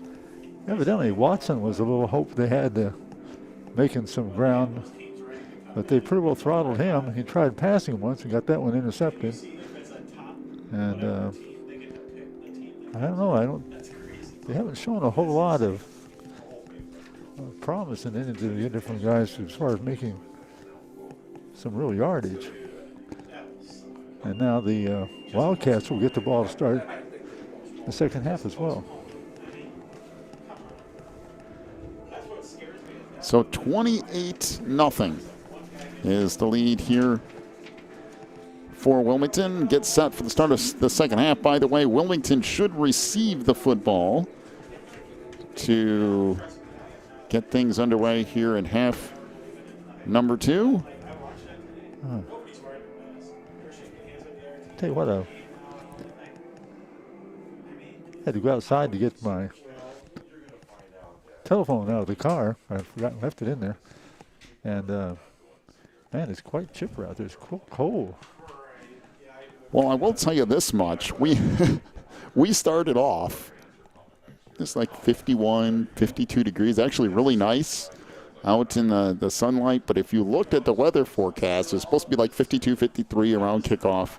And then by 8 p.m., it was supposed to be 39. I mean, it was going to drop and drop quick. Well, it's gotten colder. Reminds me of November playoff weather. Yeah, that's about right.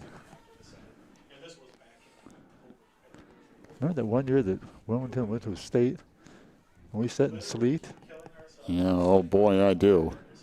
I remember the first go-round at the state championship and that blizzard. Land. All right, so Lisle to kick it off here, left to right, as the Cats get set to return it, and it'll be bounced down to the 17, picked up there across the 25, out near the 30-yard line. On the return, trying to see who that was. Callan James. It'll be 1st and 10 for Wilmington from their own 30.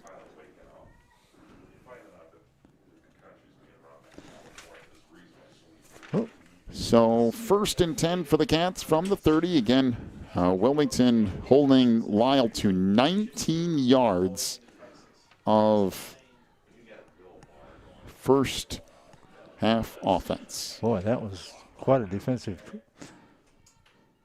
Pitch comes near side, trying to get the corner. 30, 35, out near the 40. Finally out to the 42-yard line goes Cody Franson. He got popped pretty good by Brandon Easterling, but did get close to a first down. We'll see what this flag is about. Is it the infamous sideline warning, or is this actually something? I know it is a hold. Oh. So it's a hold on Wilmington. The flag, just barely inbounds on the near sideline. So that will move it back. That's going to erase that 9-10-yard run. It'll go all the way back to the 25, almost the 26-yard line. It'll bring up 1st and 15. That's a third penalty for Wilmington, all of them 5-yarders. The others were illegal procedure.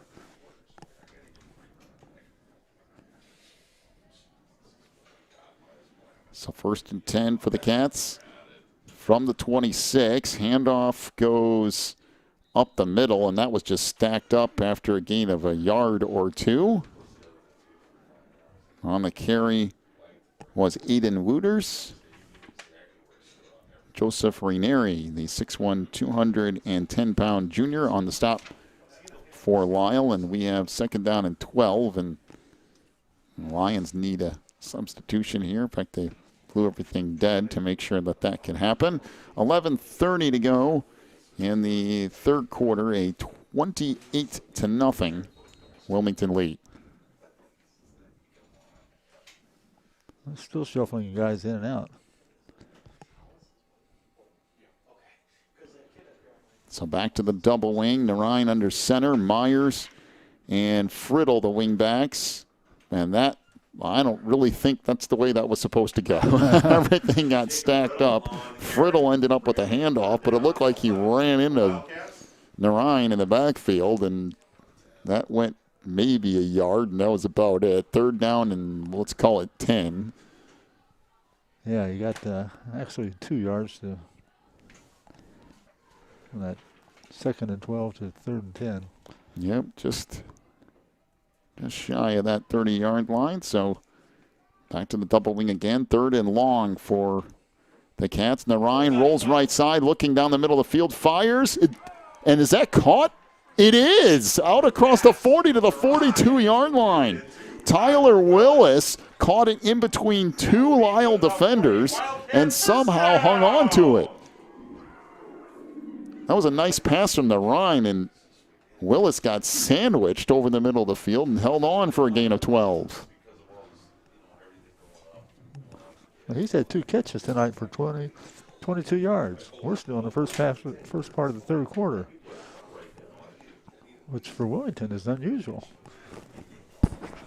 I will tell you, if you're trying to sync up audio and video stream tonight, we're probably 15, 20 seconds ahead, so you can listen to it and then watch it like a replay if you want. Handoff comes near side across the 40, 45. Wow, what a block. Up the sideline goes Bannis inside the 30 to the 20, all the way down to the 15.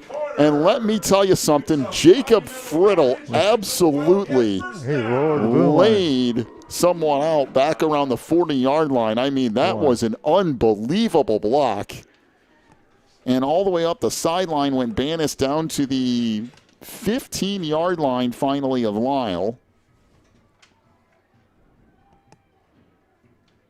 Call it a 43-yard run for Ryan Bannis, the 5'7", 150-pound junior. And Wilmington will have it 1st and 10 from the 15-yard line of Lisle. Boy, that was a run. That was impressive on a number of levels. Fantastic run, a great block. Under 10 minutes to go in the third. Now this is Friddle off the right side inside the 10. He's going to be close to another first down, close to the 6-yard line. Might be just short of that. And Wilmington knocking on the door again. Second down and a yard from just outside the 6-yard line. I'll tell you, if you're Coach Raines, there's not a whole lot here that you can be upset about. I mean, there's a few little things. Mostly just because it's early in the season. I mean, they've done very well. By the way, Coal City now up 35-0 on Streeter. Oh, and I think that's still the first half, by the way. Narine pitches left side. This is Sanchez. He's going to walk into the end zone. Boy, again, Jacob Friddle out there with some blocks along with a couple of offensive linemen, and Wilmington up 34-0 with 9:10 to go in the third. Well, Sanchez has carried the ball 2 times. Both times he got 6 yards. This time a touchdown. And that's the only thing that got him less than 6 yards. He could have run for all night. Well, starting to get a few scores trickling across the system here. Lincoln Way Central up on Bradley Bourbonnais 7-0 early in that one. So we'll keep an eye on some of those scores as the night progresses. So Narine to hold. Good snap, good hold. The kick from Richards is good as well. And Wilmington leads it 35-0 with 9:10 to go in the third quarter. Take a break. Come back with more Cats football in a moment here on the Christian Internet Sports Network. Quigley Technology Services is your local source for computer help. They have built numerous websites, including ours, here at the Christian Internet Sports Network. Quigley Technology Services also specializes in virus removal, so your computer will get back to full speed now. And you can trust them for first-class computer repair, including free local pickup and delivery, plus on-site service, including after hours. Contact Quigley Technology Services at 815-293-7844 or stop by at quigtech.com. That's QUIG tech.com.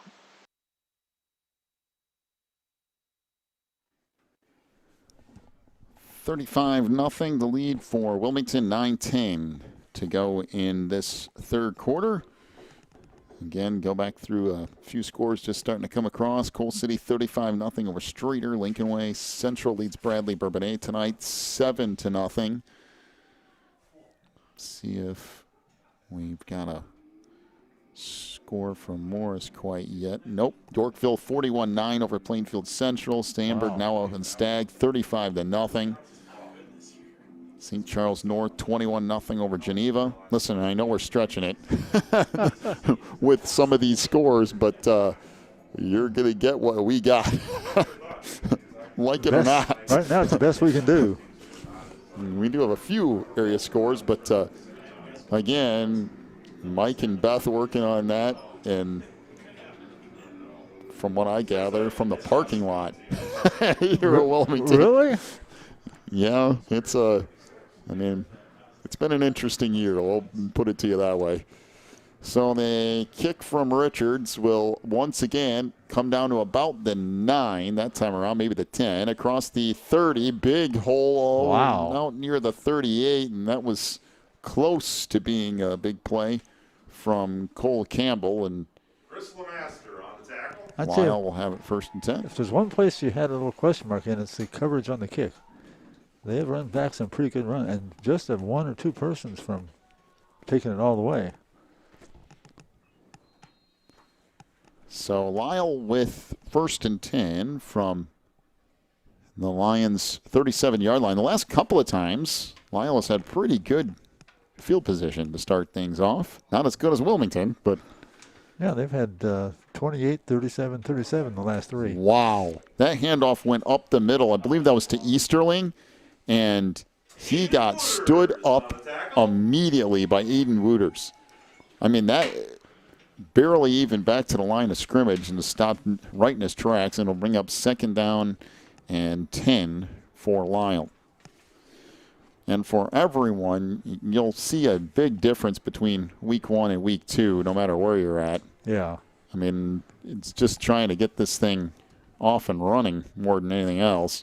So Dominic Nigro in there at quarterback for Lisle pitches it off to Campbell, and that'll go for a gain of a couple. There's no whistle for some reason. In fact, they're still going.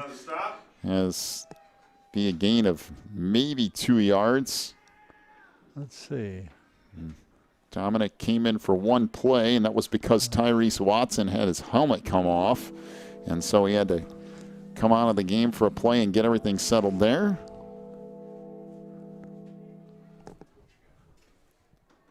Bring up 3rd down and 7. Clock running under 8 minutes to go here in the 3rd. There is no way Lisle's going to get this play off unless they're... Are they going to try to... I mean, that wasn't even... I guess they'll just take the penalty? I mean, it was 3rd and 7. Yeah, You could have... I don't know what that was about. They never did get in a hurry. I don't know why you just didn't... It's like they took it automatically, just like they weren't going to plan to get a play in. All right, well, 7:38 to go in the 3rd. Lisle went from 3rd and 7 to now 3rd and 12. And we'll see what they do here.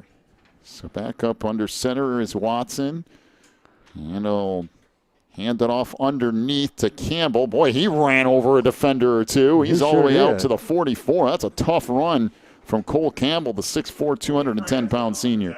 Man, he went flying out of there. Or excuse me, junior. Got about, 5-6 yards out of that. Well, let's see, it was 3rd and 12. No, he got almost 10. 12, yeah, that's right. 4th down and 2. And Lisle going to punt? I'd forgotten about the penalty.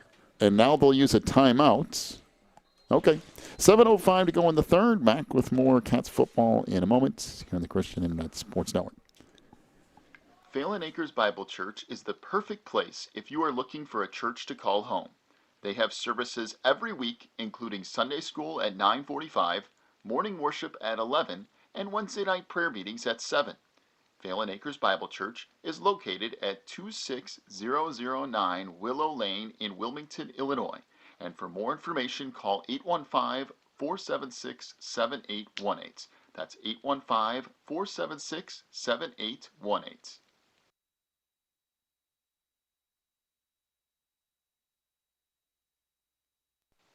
If you're looking for more information on Wilmington Wildcats football, then check out the Catbackers every Wednesday at 7 at Tuffy's.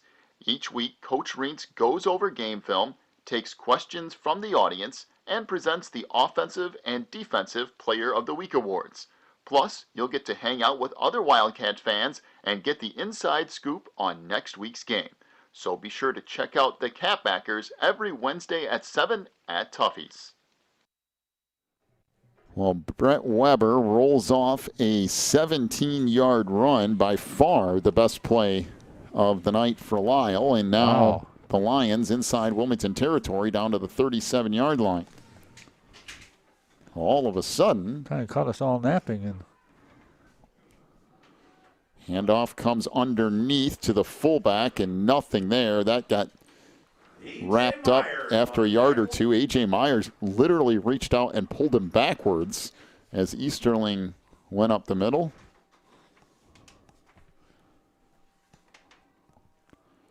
Bring up 2nd down and 8 for Lisle. Again, 6:20 and counting here in this 3rd quarter. And Lions facing now a double handoff and a comeback to Campbell. He's had himself a little bit of success here in this second half, and the double handoff yields about 4 yards. It'll bring up 3rd down and 5. Yeah, they've been trying some different things, and some of it's beginning to work a little bit. Yeah, I mean, they're mixing it up. I mean, they mixed it up a little bit tonight, but they're trying a few different things to see if they can expose that Wilmington defense a little bit. But the Cats have not come away from putting 6 guys on that line of scrimmage pretty much all night. And now keeping it is Tyrese Watson, and he gets wrapped up for another loss, maybe a yard in the play. That might have given him back to the line of scrimmage. As 3 or 4 Cats make the stop, bring up 4th down. We'll call it 6 for Lisle. Back out to the 33-yard line of Wilmington.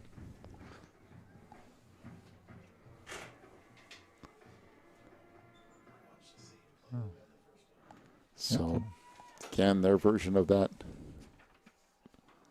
double back look. Now pitch comes right side. Boy, that's a good hard run inside the 30 down near the 27-yard line.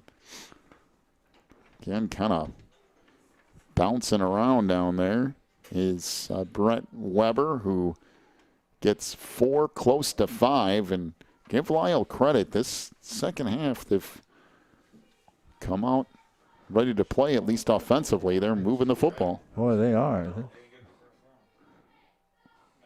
Well, they're going to say Gonna take a match maybe timeout? they're short, but this is close any way you want to slice it. I mean,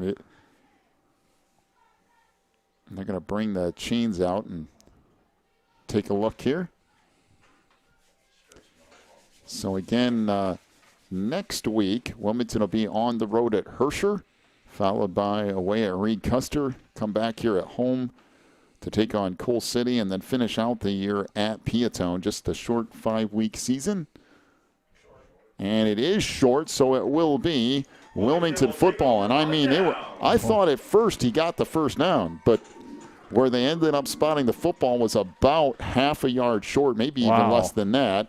And instead of being a first down for Lisle, it goes back over to Wilmington. But I will tell you, the Lions were playing a little bit more physical and moving the football a little bit. At least something to build on going into next week. Yeah, that was that was a nice offensive possession for them.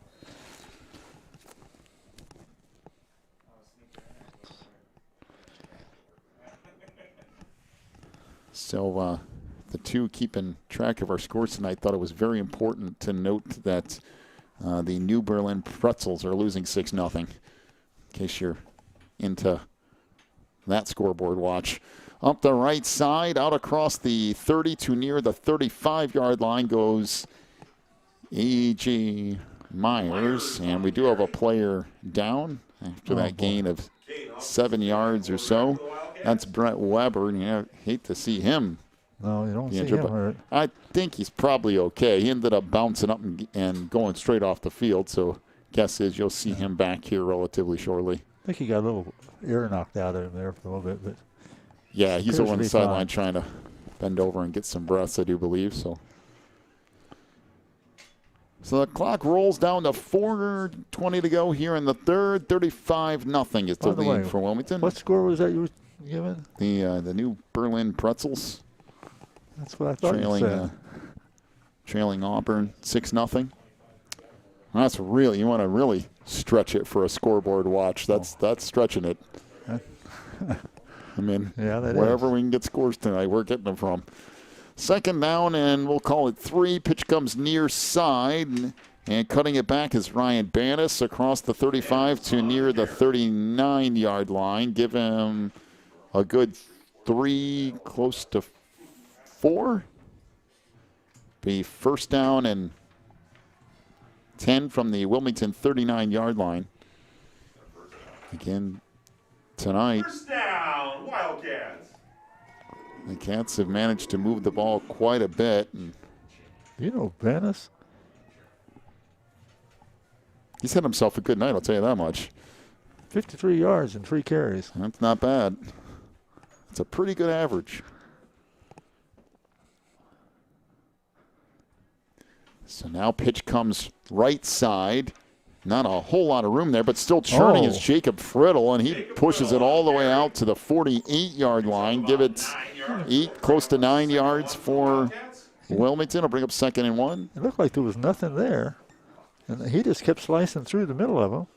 Ended up with 9 yards, just getting short of that first down by actually not even a full yard, I don't think. By the way, the new quarterback last couple of plays here for Wilmington is Caden Humphreys, 6'2", 180-pound junior, as he takes over that duty for Jack Narine.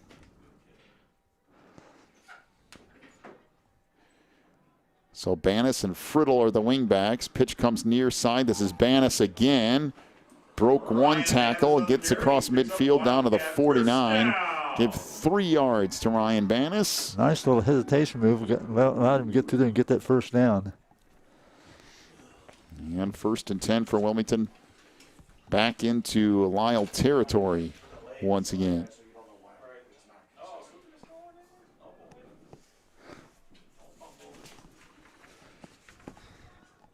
So Wilmington using every second of play clock whenever they can here. Humphreys brings everybody up under center. 1st and 10 from the 49 of Lisle. Again, Wilmington going right to left this drive. Pitch goes to Cougar Forsyth, who will pick up 4 yards. When I told you they were using everybody tonight, well, they are. They're using everybody tonight. 1, 2, 3, 4, 5. And so far, everyone's been successful. I mean, yeah, nine different backs have carried the ball. So 2nd down and long 6, maybe a short 7. Down to 1:30 to go in this 3rd quarter. It's been a kind of a slow, methodical Wilmington attack, but it's worked. Pitch comes left side, and somehow Bannis got a couple of yards. I don't know how. He ended up getting tripped up on the play by Diego Lopez. Bring up 3rd down and 4. Yeah, it looked like he wasn't going to get any, and he shoved him back, pushed his way through for a couple of yards there. I'll tell you, for somebody that's 5'7", 150 pounds. Not bad, is it? He can run the football. So under a minute to go now in the 3rd. Humphreys brings them back up to the line. Out of the double wing again. Pitch off to Forsyth. He gets stacked up. Gain of maybe a yard or bring up 4th down and about 4. And we will head to quarter number 4. It's been all Wilmington so far tonight. 35-0, the lead over Lisle. Make sure that we're going to head to the 4th, but that looks like that's indeed the plan here. Down to 13 seconds. The quarterback is still over here with Coach, so. Yep. So we'll head to quarter number 4 and be back with that in just a moment. You're listening to Wilmington Wildcats football on the Christian Internet Sports Network. Teresa's Family Styling Salon in Wilmington is an all-ages salon that will style your hair for that special look. They offer perms and coloring for any fashion. They also carry Paul Mitchell and Brocato products. Teresa's Family Styling Salon is located in the Southgate Plaza in Wilmington, and you can call for an appointment at 815-476-1955. That's 815-476-1955.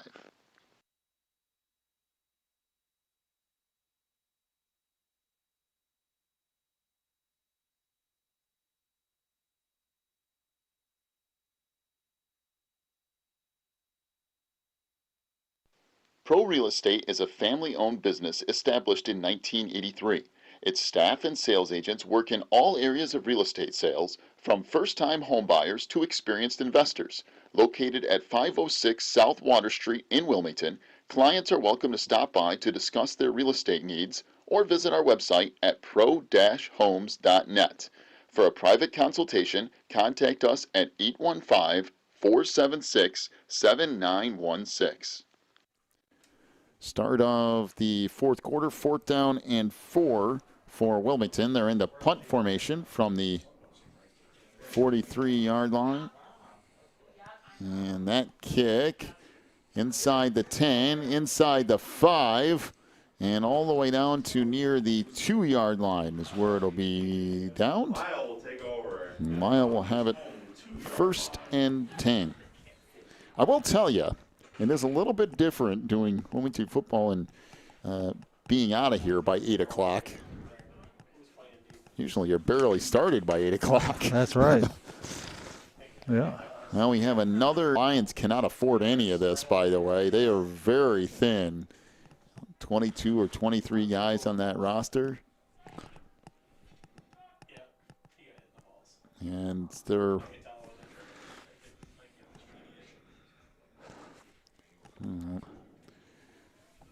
Well, next week, Wilmington will be on the road at Herscher. It's kind of a weird schedule in the fact that the Wildcats only really get 2 home games. That isn't always an easy place to play either. We've had some tussles down at Herscher. Yeah, that's that can always be a little bit of an interesting thing. But the only other home game for Wilmington is Coal City. You want to talk about a massive game in a few weeks. I mean, Coal City is putting it on Streeter. And last time we saw was 35-0. They've had no problems tonight. And if Wilmington and Coal City keep on that kind of pace, that'll make for a really interesting week 4. And right now, you have to search for things that will keep you motivated. I mean, there is no state championship to go after, but you want to finish undefeated even if it is 5 games. It's Cole Campbell walking off limping. That's a big loss. All right, we'll see if he can come back here in a few minutes. We'll see. All right, 1st and 10 for Lisle. I guess we can say that's what, the 3-yard line? Something like that. Yeah. They got 2 on the scoreboard. Trying to see around this post over here. So 1st and 10 from the 3. Handoff goes up the middle, pushing out near the 8-yard line or so. So a gain of about 5. Well, there's just a whole bunch of people in the middle of that. I think it was Easterling who ended up with the football. Again, Lisle going right to left. Is there substitutions on the Wildcats out there? I mean, a few on that defensive. Yeah, they're starting to work in a few. Yeah, there are. And handoff again up the middle. Push the pile ahead for a gain of 3, maybe 4 yards. Matter of fact, Wilmington's got Cade Duncan out there. Cole Shepard, Chris Lemaster, Jacob Friddle. I think on that far side, Cougar Forsyth in the game. Dominic Dingillo back out there. The far side is Cade Hopwood. On 3rd down and a yard. Boy, good job by that Wilmington defense. The middle part of the line stood strong, and I don't think he did either. Bring up 4th and a yard. Boy, good work. Yeah.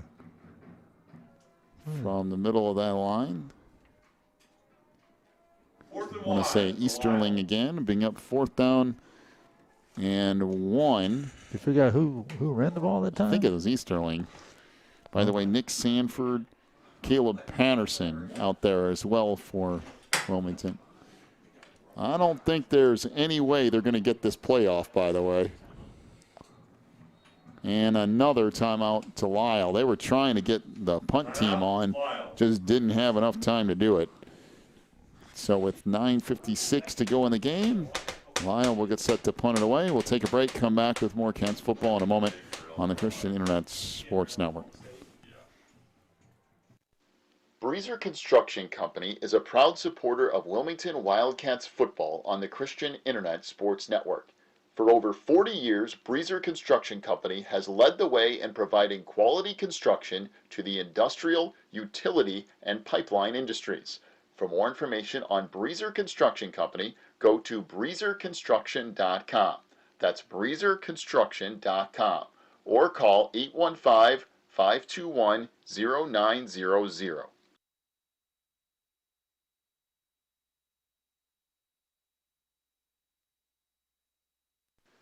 Warren's Collision Center is now at 860 Easy Street in Braidwood.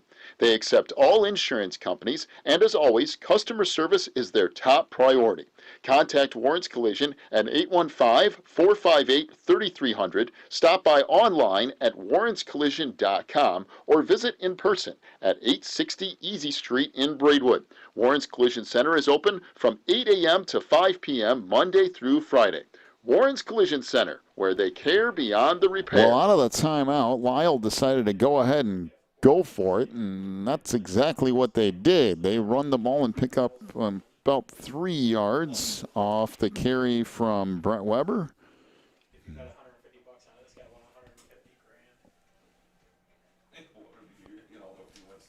So Brett's the one that had that 17-yard run. bring up 1st and 10 for Lisle from the 17. Handoff goes right side. That's stacked up for a gain of maybe a yard. Again, looks like Brett Weber. Bring up 2nd down and 9. This game effectively has been over for a while. Yeah, right. And both teams just kind of playing off the string. And the good news is for Wilmington, by the way, that a bunch of people have gotten in this game. And in a short schedule, you want to take advantage of that when you can. And the pass right side, caught out across the 25 to the 30, 35, out near the 37-yard line goes Gabe Quinones. And he will pick up about 18 yards and a Lisle 1st down. Of course, at this point, Wilmington's 2nd, maybe 3rd defensive unit out there. Yeah, they're getting a chance to play a little bit tonight. That's good. And again, in a short season, you take advantage of that when you can. Rolling left side, Watson fires, incomplete. Was looking for Jovan Martich. Out there in coverage was Cole Shepard. Bring up 2nd down. 2nd down and 10 for Lisle.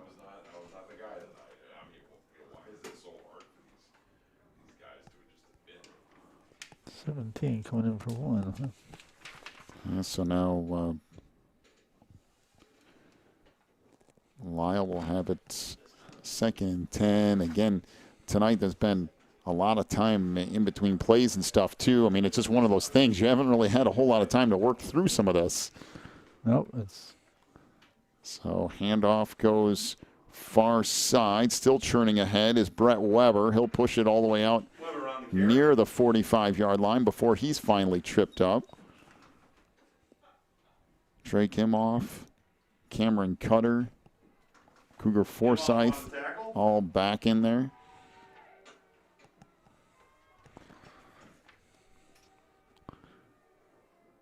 Oh.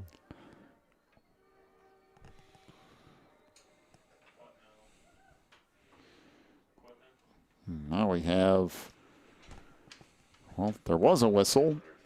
No one really explained why, though, and now we'll go right back to it. 3rd down and a long 3. Handoff comes near side out to about midfield to be a 1st down, a gain of 6 on that run by Gabe Quinones as Sanford makes the stop. 1st and 10 for Lisle from right there at midfield. So Quinones for 6 yards, and Lisle trying to build something for next week here offensively and end this thing on a positive note. And they've managed to move the football a little bit in the 2nd half. Handoff goes right side, and a little bit of room for Weber around the end inside the 40. And he gets tripped up after a gain of about 13 yards.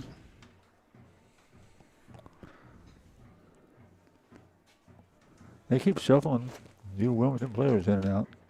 Yeah, and I mean, it's tough defensively for the Wildcats with the little bit of practice that you have to, have this rotating door basically defensively, although they've done a pretty good job so far. Not bad. Handoff big, hole around the end. Quinones inside the 30. He's all the way down to near the 20-yard line, but there's going to be a holding penalty on Brandon Easterling about the 25-yard line or so that's going to back things up. Initially, a pretty good run from Quinones. It would have been about an 18-yard run. Instead, see what it ends up being. Looks like about back to where the line of scrimmage was. No, maybe a yard or two, but that's about it. I'm going to tell you what, it's definitely cooled down tonight.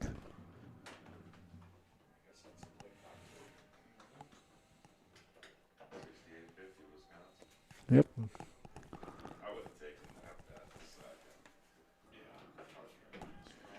So again, one back in motion, dropping back. Watson fires down the sideline, incomplete. Was looking for Joshua Farrell down around the 20-yard line. Good pressure from the Cats. Looked like Walensky coming up the middle. 2nd down and 8 for Lisle. By the way, down to 41 degrees. So just that a warm? tick above 40. Boy, I didn't think it was that warm. It won't be for long. This time we get to the end of this game, it's going to be upper 30s, I think. So 2nd down and 8 again. Pitch, now a double handoff again. Now up the middle, and this is going to go possibly for a touchdown. Into the end zone is Gabe Quinones, and that will make it Touchdown, Lisle.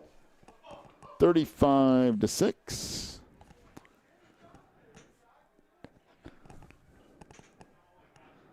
So a 35-yard touchdown run again for Lisle, trying to build some things going into next week, work on some more offense.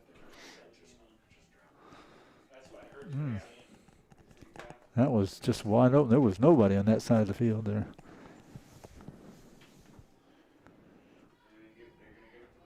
Gives you a new appreciation for the starting defense for Wilmington. All right, so going for 2 here off the right side, and that is good. Off the run by Brett Weber. Make it 35-8. Wilmington with the lead. Take a break, come back with more 4th quarter football in a moment. You're listening to the Wilmington Wildcats here on the Christian Internet Sports Network. Quigley Technology Services is your local source for computer help. They have built numerous websites, including ours, here at the Christian Internet Sports Network. Quigley Technology Services also specializes in virus removal, so your computer will get back to full speed now. And you can trust them for first-class computer repair, including free local pickup and delivery, plus on-site service, including after hours. Contact Quigley Technology Services at 815-293-7844 or stop by at quigtech.com. That's QUIG tech.com.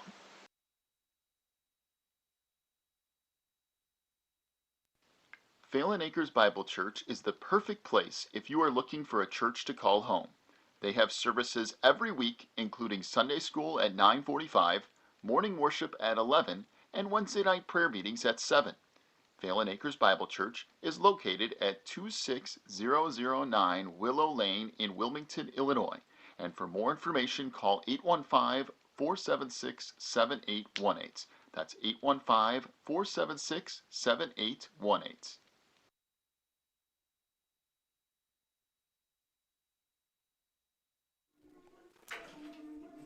$35-8 is the lead for Wilmington. By the way, I forgot to go back in here and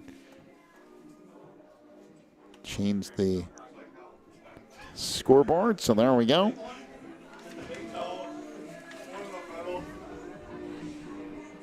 Well, no matter what the final score ends up being in this game, Wilmington dominated for a good 3 quarters and did everything that they wanted to do, including have 7 or 8 different guys run the football while it was still a game. I mean, they were throwing everybody out there. Oh, it was very impressive 3 quarters by the Wilmington starting lineup. I'll tell you this, too. This football field tonight has held up pretty good. Very well, considering had a couple nights ago there was a little bit of question as to what kind of condition it would be in, but it's held up very well tonight. Yeah, it has.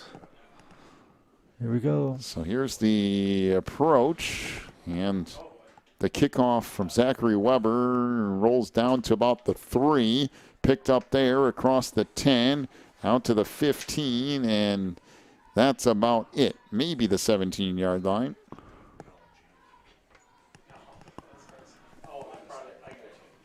That might have been Colin James. Well, now let's see what Wilmington can do offensively with what is effectively the second, maybe some pieces of the third team out there. It'd be interesting to kind of see what the guys can do.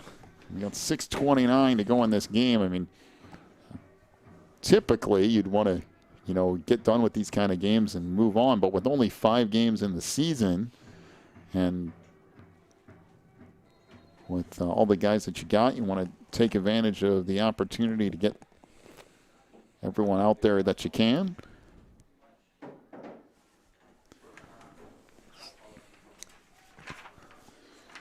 So again, Caden Humphreys will bring him up to the line as Elijah Coos was a little bit late getting out there, and he'll be at that wingback spot. And he'll actually get the pitch. It went behind him, and he didn't go back and get it.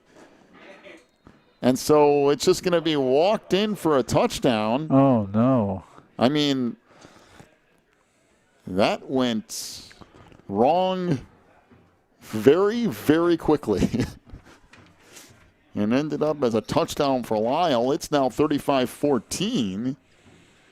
As I think it was Joshua Farrell who ended up with the football for Lisle and just walked it into the end zone. Well, this game's certainly going to be a lot closer than what it sure is. It's getting closer all the time. it really was, because it was 35-0 and nowhere really even near being a game a while ago. And this is going to be another 2-point conversion, and easily converted by Brett Weber. Yeah, it didn't even lay a hand on him, I don't think. So now 35-16. That didn't take long.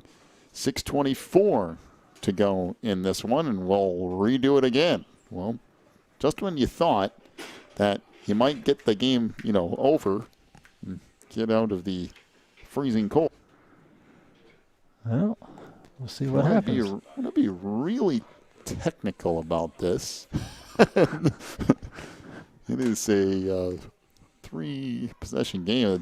The two coaches actually were talking to each other there for a second. I'm not sure what exactly that was entailing. I mean, there was about, I think, what they want to do to finish out this game or whatever, but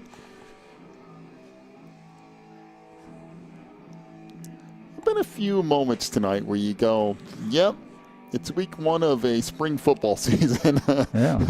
What surprised me more than anything else was that he didn't try to go back and get the ball. Yeah, I mean, I guess maybe he just figured it was over and done with. Yeah, I think he did. Or was so surprised that he didn't even. Yeah, it caught him so off guard, he didn't know what to do with it. It was an odd play for sure, and it ended up being a touchdown for Lisle, and now they'll kick it off again. Maybe they'll do an onside kick.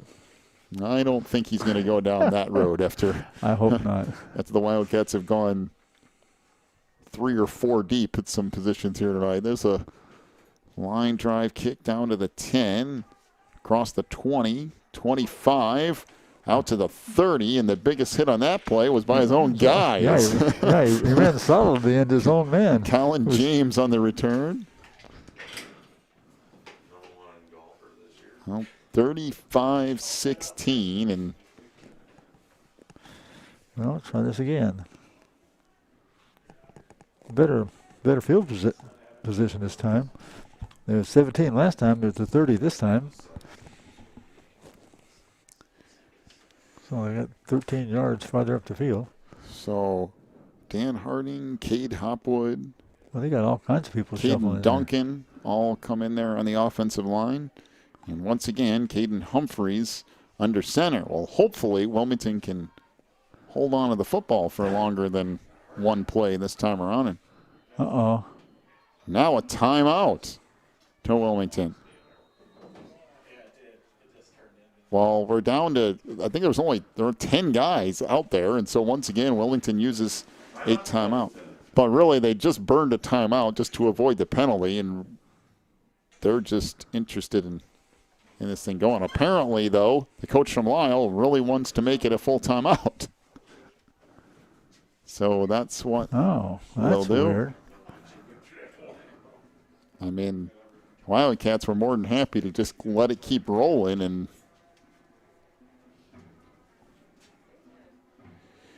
well, week 2 of this spring football season, we'll see Wilmington on the road at Herscher. Again, 6 o'clock start times for this year. So out of the double wing, this is Forsyth, I believe, across the 35 out near the 36. A gain of 5, almost 6 yards. And I would say Well, Lisle has put in some second string guys. They don't have a lot to put in. no, they don't. That's part of the thing, but they do. They do have a lot of second teamers out there at this point. The Cats are letting this clock run. So again, back to the double wing, down to 5 seconds to go on the play clock. And the pitch comes off to Colin James off that left side, and James will pick maybe 3 yards there, very close to a first down, bring up 3rd down and a yard for Wilmington, just shy of the Wildcats' 40-yard line. Really would like to see this unit pick up 2 or 3 first downs here and just run out the clock and get this game over with.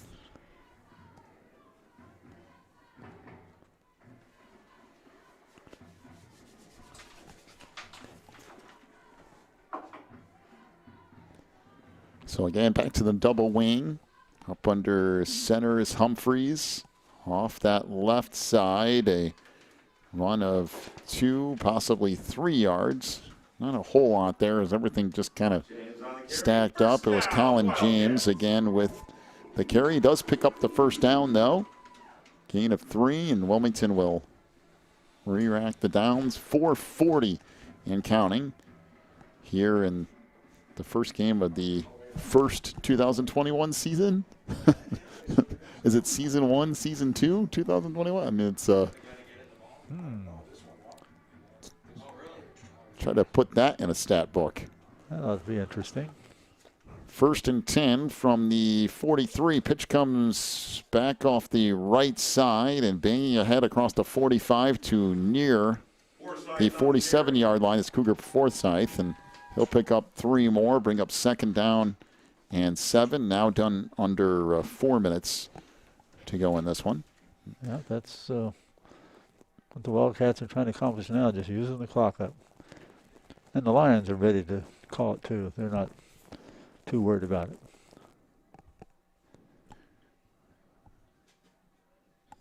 Pull back up our score sheet here in just a minute and see if we have any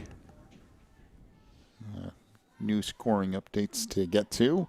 Out of that double wing, pitch goes left side to James again, but not a whole lot there.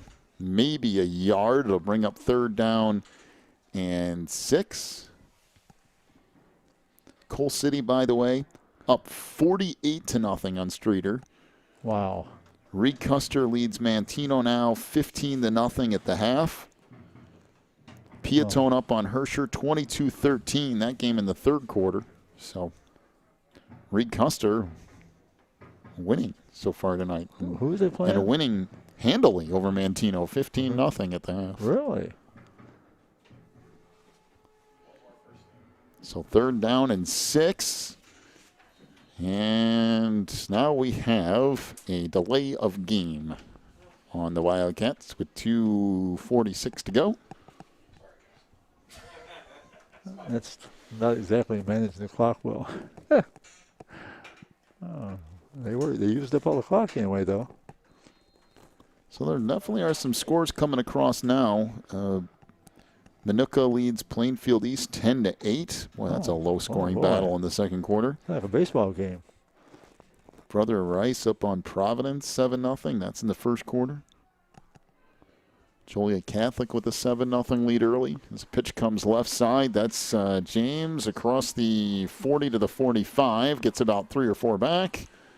And Wilmington will face a 4th down and 8, and they will be forced to punt it away with 2:15 and counting here in this one. Gentlemen, we have a vehicle with their lights on, license plate CQ 32410.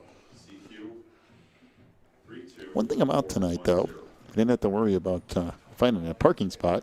That's true. I got the second parking spot, and I could have had the first one. Yeah, I could have had the first one.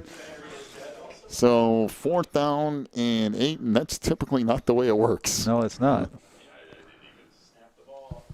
So this rolls back to the punter, and the kick from Myers is straight up in the air. I mean, almost as straight as you could do it, and it's downed at the 45 of Lisle on kind of on accident by Dominic Dingillo.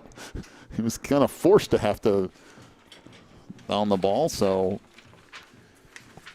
Lisle will have it again, 1st and 10, 1:36 to go. Let's see if Wilmington can manage to keep them off the board one more time.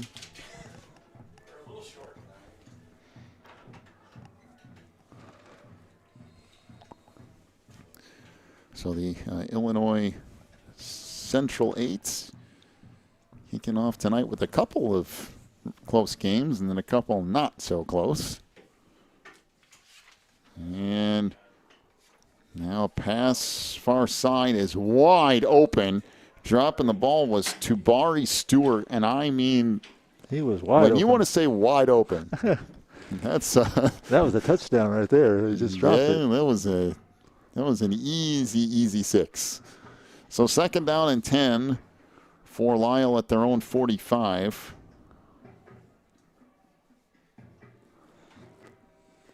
I guess the Lions are going to keep firing away.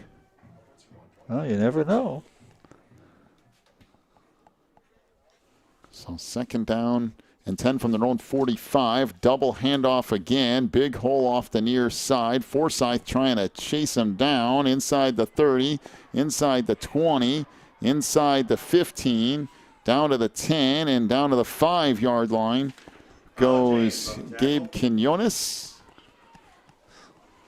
Well, that's a gain of about 50, and the stats are going to look pretty good for Lisle when this thing's all said and done. So is the scoreboard, but it's all been done against he's second and third teamers. He's ran 85 yards in the last 2 times he had the ball.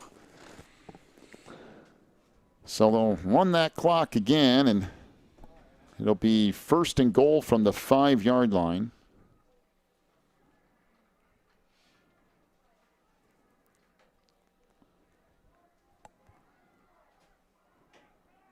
So let's see if Wilmington can stop some things defensively. Pitch came off the right side, and that was Christopher Johnson who got stacked up. Chris Lemaster on the tackle. And Christopher Johnson. Down under 40 seconds to go here. What in the world?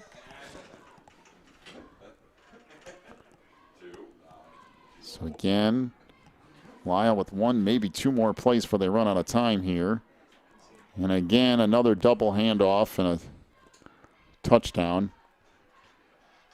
So it'll make it 35-22.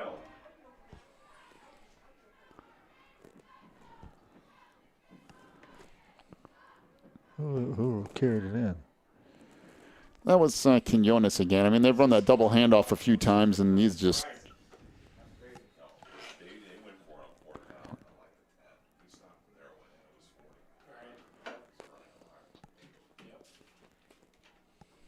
So the handoff up the middle for the 2-point conversion. I think that'll work too. Conversion is good, and that makes the score your Wilmington Wildcats 35. Well, I'm going to tell you something. This game is going to look a whole lot closer in the final score total than what it was. 35-24 is the lead now for Wilmington, and once again we'll have to go through another kickoff.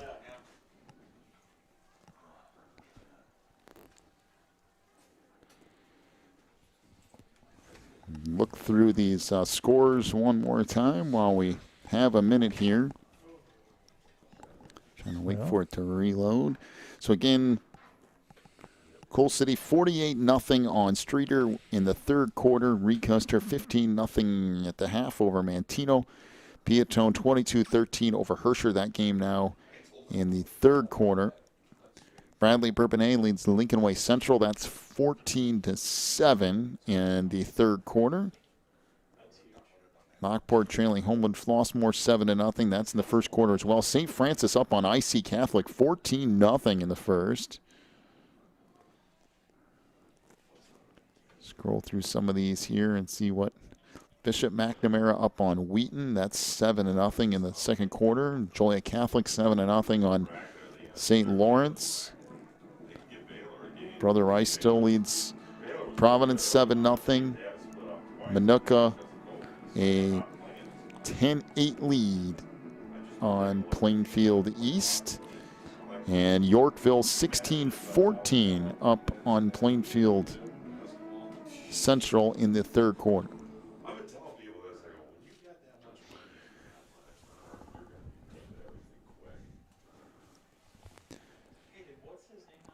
Certainly seems like we've taken a long time in between kickoffs, or in between scores and kickoffs. I mean, a long time. I think that's what they were saying. They were going to give extra time then.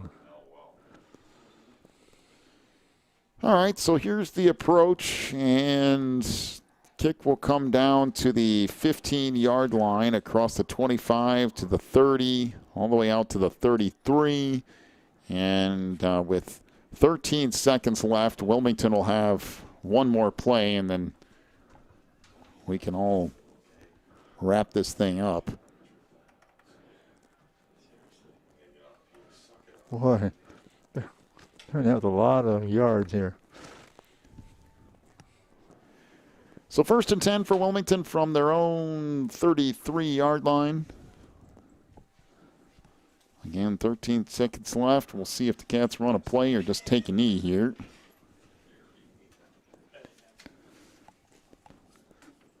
And there is the knee, and that will do it. Final score tonight, Wilmington 35, Lisle 24, as Wilmington dominated for 3 quarters here tonight, went to their bench, and Lisle got a few scores late as the Cats win it 35-24. That's the final. We'll take a break. When we come back, we'll get to your final stat totals here tonight. We'll run through all of that, and then we'll also have one more look at our scoreboard too, and hopefully talk to the coach, head coach of the Wildcats, Mr. Jeff Reintz, as well. Back here in just a moment with your final totals. Wilmington wins it 35-24 over Lisle. This is Wilmington Wildcats football on the Christian Internet Sports Network. If you're looking for more information on Wilmington Wildcats football, then check out the Catbackers every Wednesday at 7 at Tuffy's. Each week, Coach Reintz goes over game film, takes questions from the audience, and presents the Offensive and Defensive Player of the Week awards. Plus, you'll get to hang out with other Wildcat fans and get the inside scoop on next week's game. So be sure to check out the Catbackers every Wednesday at 7 at Tuffy's.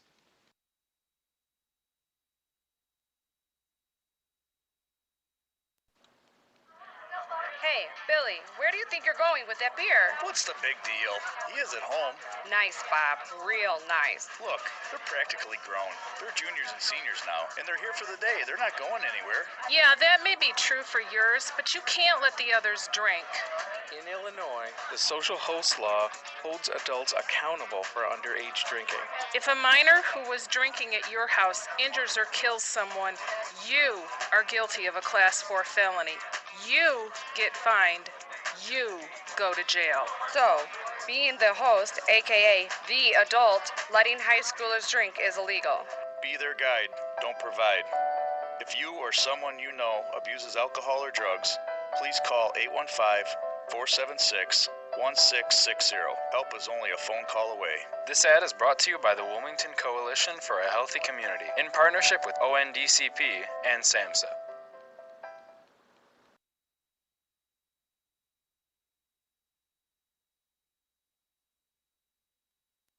Teresa's Family Styling Salon in Wilmington is an all-ages salon that will style your hair for that special look. They offer cuts, perms, and coloring for any fashion.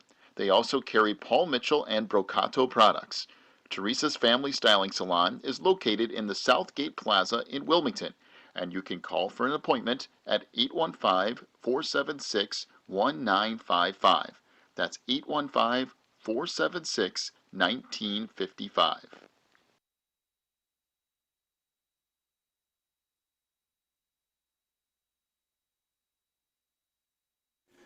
Wilmington wins it tonight 35-24 over Lisle, a game that was 35-0 at one point in the third quarter, and the Cats kind of started rotating through a bunch of guys, and it ended up being what it was, a 35-24 win for the Wildcats. Have your final totals here in just a moment.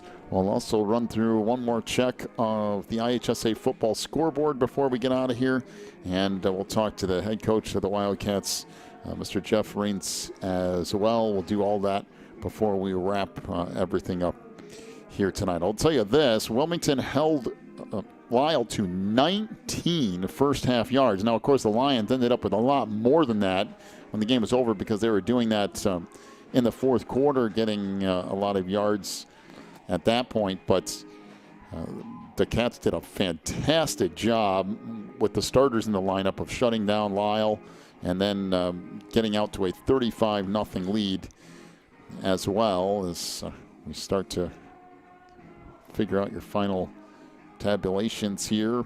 Another look at that scoreboard before we get to your final totals. Again, Coal City 48-0 over Streeter. That is now a final, so Coal City wins it 48-0 over Streeter. By the way, Reed Custer, a 27-0 lead on Mantino in the fourth quarter. So the Comets might get a win here tonight. 27-0 over Mantino.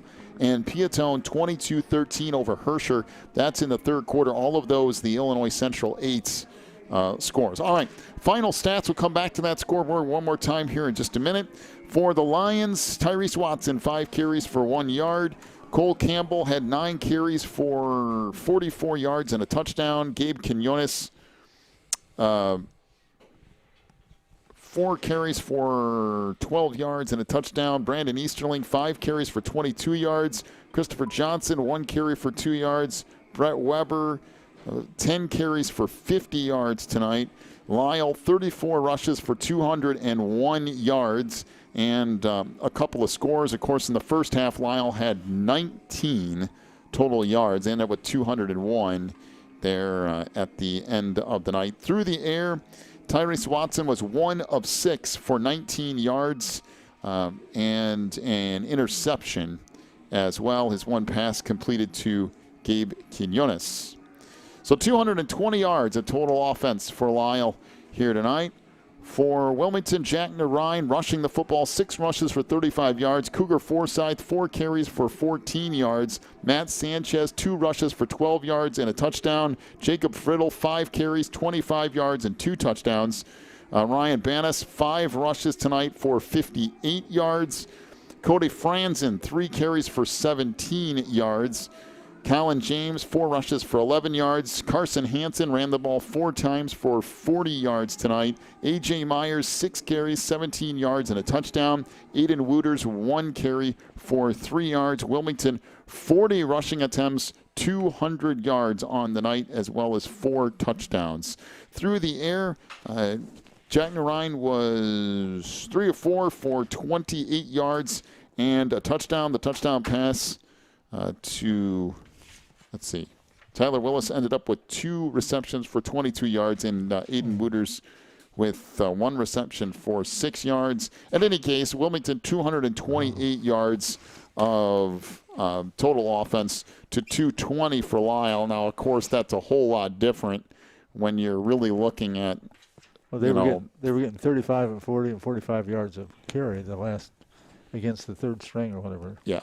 Yeah, so Wilmington barely outgains Lisle overall, but when the starters were still in and they were going strong, that game was much more lopsided than the final totals and final score would make it seem. It was 35-0 at one point and 19 first half yards for Lisle. Wilmington wins it 35-24. Coach Rain's talking to a few people, and we'll hopefully get a chance to talk to him before we wrap things up tonight, too. Coach Rentz is always good sport. He doesn't rub it into people. He doesn't try to hurt the guys' feelings. He does a nice job of playing. He plays all out. He's not afraid to put his subs in and let them have an opportunity of playing. Well, we'll tell you this. That's one of the reasons why the program continues to be so successful is using everybody whenever you can. Get them experience, get them minutes whenever you need to, because you don't know what you're going to need and when you're going to need it. So it really helps out to get them in the game. All right, one more look at the scoreboard here tonight. Coal City beats Streeter 48-0. Reed Custer now leads Mantino 33-9. Wow. That game in the fourth quarter. Piatone 22-13 up on Herscher. That game also in the third. We'll just kind of roll through the scores here. Bradley Bourbonnais 14-10 on Lincoln Way Central in the third quarter. Blackport trails Homewood Flossmoor 7-0. That game in the first quarter. St. Francis up on Icy Catholic 14-0. That's in the first. Lincoln Way East leads Bolingbrook 21-7 in the third quarter. Clifton Central still rolling tonight, 20-0 over Iroquois West. That game in the first half. Bishop Mack leads Wheaton 14-0. That game in the second quarter. Joliet Catholic 7-0 up on St. Lawrence. That's still in the first. That hasn't been updated in a little while. Glenbard West absolutely destroying Rochelle tonight, 56-0. Brother Rice 14-0 up on Providence. That game in the third quarter. Minooka 17-8 lead on Plainfield East. That's in the third. And Yorkville leads Plainfield Central 16-14. That's also in the third quarter. Joined now here on the postgame by the head coach of the Wildcats, Mr. Jeff Reitz. And, Coach, it feels like November playoff football as far as temperature and all that goes. But this kind of strange 5-game season, saw your guys come out and ready to go tonight on both sides of the ball. Dominated offensively and then dominated defensively. No, I tell you, it was a great team effort. Before I forget, I want to say thanks to our janitorial staff for getting our field ready, because we talked about that. Our field's in great shape. Holy cow. And so for us getting all the rain, and they painted the thing today, they convinced me not to take the snow off with tractors. Just let it be, Jeff. It'll be all right. And sure enough, we're okay. So first off to them, thank you. And then overall, a lot of very good game for us, no doubt about that. Established the run. I didn't expound on this too much the other night at Catbaggers, but brand new backfield. Yeah. And there's not too often, with Trey being hurt. Cody got some time last year, but for all that to work together the way it did tonight, real happy about that. And then defensively, I thought, kids did a nice job. Well, and you went through, you were 7 deep with those running backs in that first half, and it seemed like every single one that got plugged in, whether it was a fullback or one of those wingbacks, managed to get 3, 4, 5 yards a carry, and the offensive line did a great job tonight, too. They really did. And, we got that option there, as camp. We knew in the summer, when we were going through camp, and then, or I should say in the fall camp, I guess is the best way to put it. Hey, we might be able to do a few things here. We got some kids coming up we knew could run the ball. The new kid, Ryan Banis, as you saw, is a great athlete. Yeah. And so you want to use those, as much as we definitely want to win these 5 games, and our seniors, this is all for our seniors too. But, like tonight, we got a lot of kids in, and we got a lot of kids in with the wingback stuff. And so you're also get your program. For us to have film at all this year, to watch our kids and then to help them is great. So I know, and I'm right with everybody. Boy, I wish there was playoffs. I wish there was this for the kids to shoot for. I think we just got to make sure that we get 5 games, and let's have fun with it. And hopefully we can improve our program, and we go from there. But boy, I was real happy with tonight, though. Yeah, and it's an interesting. We always talk about week 1 to week 2 in a regular season, but in this especially, because you really don't know what's going to happen until you go out there and play, and now you get to adjust some things. Yeah, I tell you, I think I saw 3 games yesterday got canceled because the COVID stuff. So. But no, now we got film, just like you said. So we'll bring the kids in tomorrow morning. We'll show them some film and make some improvements. The kids, get that feel of being in the season. And so, we're coaching them up as best we can. I know they got some points on us there at the end, but our other kids are out there trying hard too. And, so we're trying to make it a true team effort, which it was tonight. And so I'm real happy for all of our kids, but particularly our seniors. Real happy for our homecoming week, And so my hat's off, too, to our Scott Moppin and everybody at the school. They had the homecoming court tonight and stuff. We tried to do the most we can. So, hey, all in all, it's a positive night for the Cats. Yep. Now you get to go on the road to Herscher and experience that for the first time in the COVID season. I know, right? So we'll see. I think they're taking fans. We got to see what they're doing exactly. But real happy for tonight, though, guys. Yep. All right, Coach. Congratulations on a win. We'll talk to you before next week's game. All right, guys. Thanks a lot. Appreciate it. So, Coach Jeff Franks joined us here on the postgame show. One more quick check of our scores, particularly in the conference here before we get out of here so we can make sure to pass along anything extra to you. We know Coal City beat up on Streeter pretty good tonight, 48-0. Reed Custer 33-9 over Mantino. Wow. That's in the fourth quarter, so the Comet's still rolling. And Herscher trailing by 9 to Piatone, 22-13. That's in the third quarter now, and that's the opponent for next week, of course, is Herscher. So we'll see kind of how all of that plays out. But all in all, for a weird COVID, spring thing, this actually kind of feels like football weather. So that ended up being an interesting night and fairly decent football as well when you had to deal with all the stuff they had going on. So I thought the starting people, both offense and defense for Wilmington, really came out to play. So. They did. Pleased. All right, now we're gonna. Normally we would say everything's for sure. We got everything taken care of. This year, particularly with COVID and rules with press boxes and everything, I'm not 100% sure what's going to happen next week. But plan on us being there. Come back and check the Facebook page to make sure what's going on. But we're planning on it. We're going to try to make it work. We've been kind of in touch with Herscher and their athletic department a little bit to try to work something out. And we'll see what happens there. But regardless, we're going to try to be there. And if not, we will provide you with some coverage as well. But we're going to do our best to be at each and every game this year. All right, Wilmington wins at 35-24 over Lisle. We'll see you next week.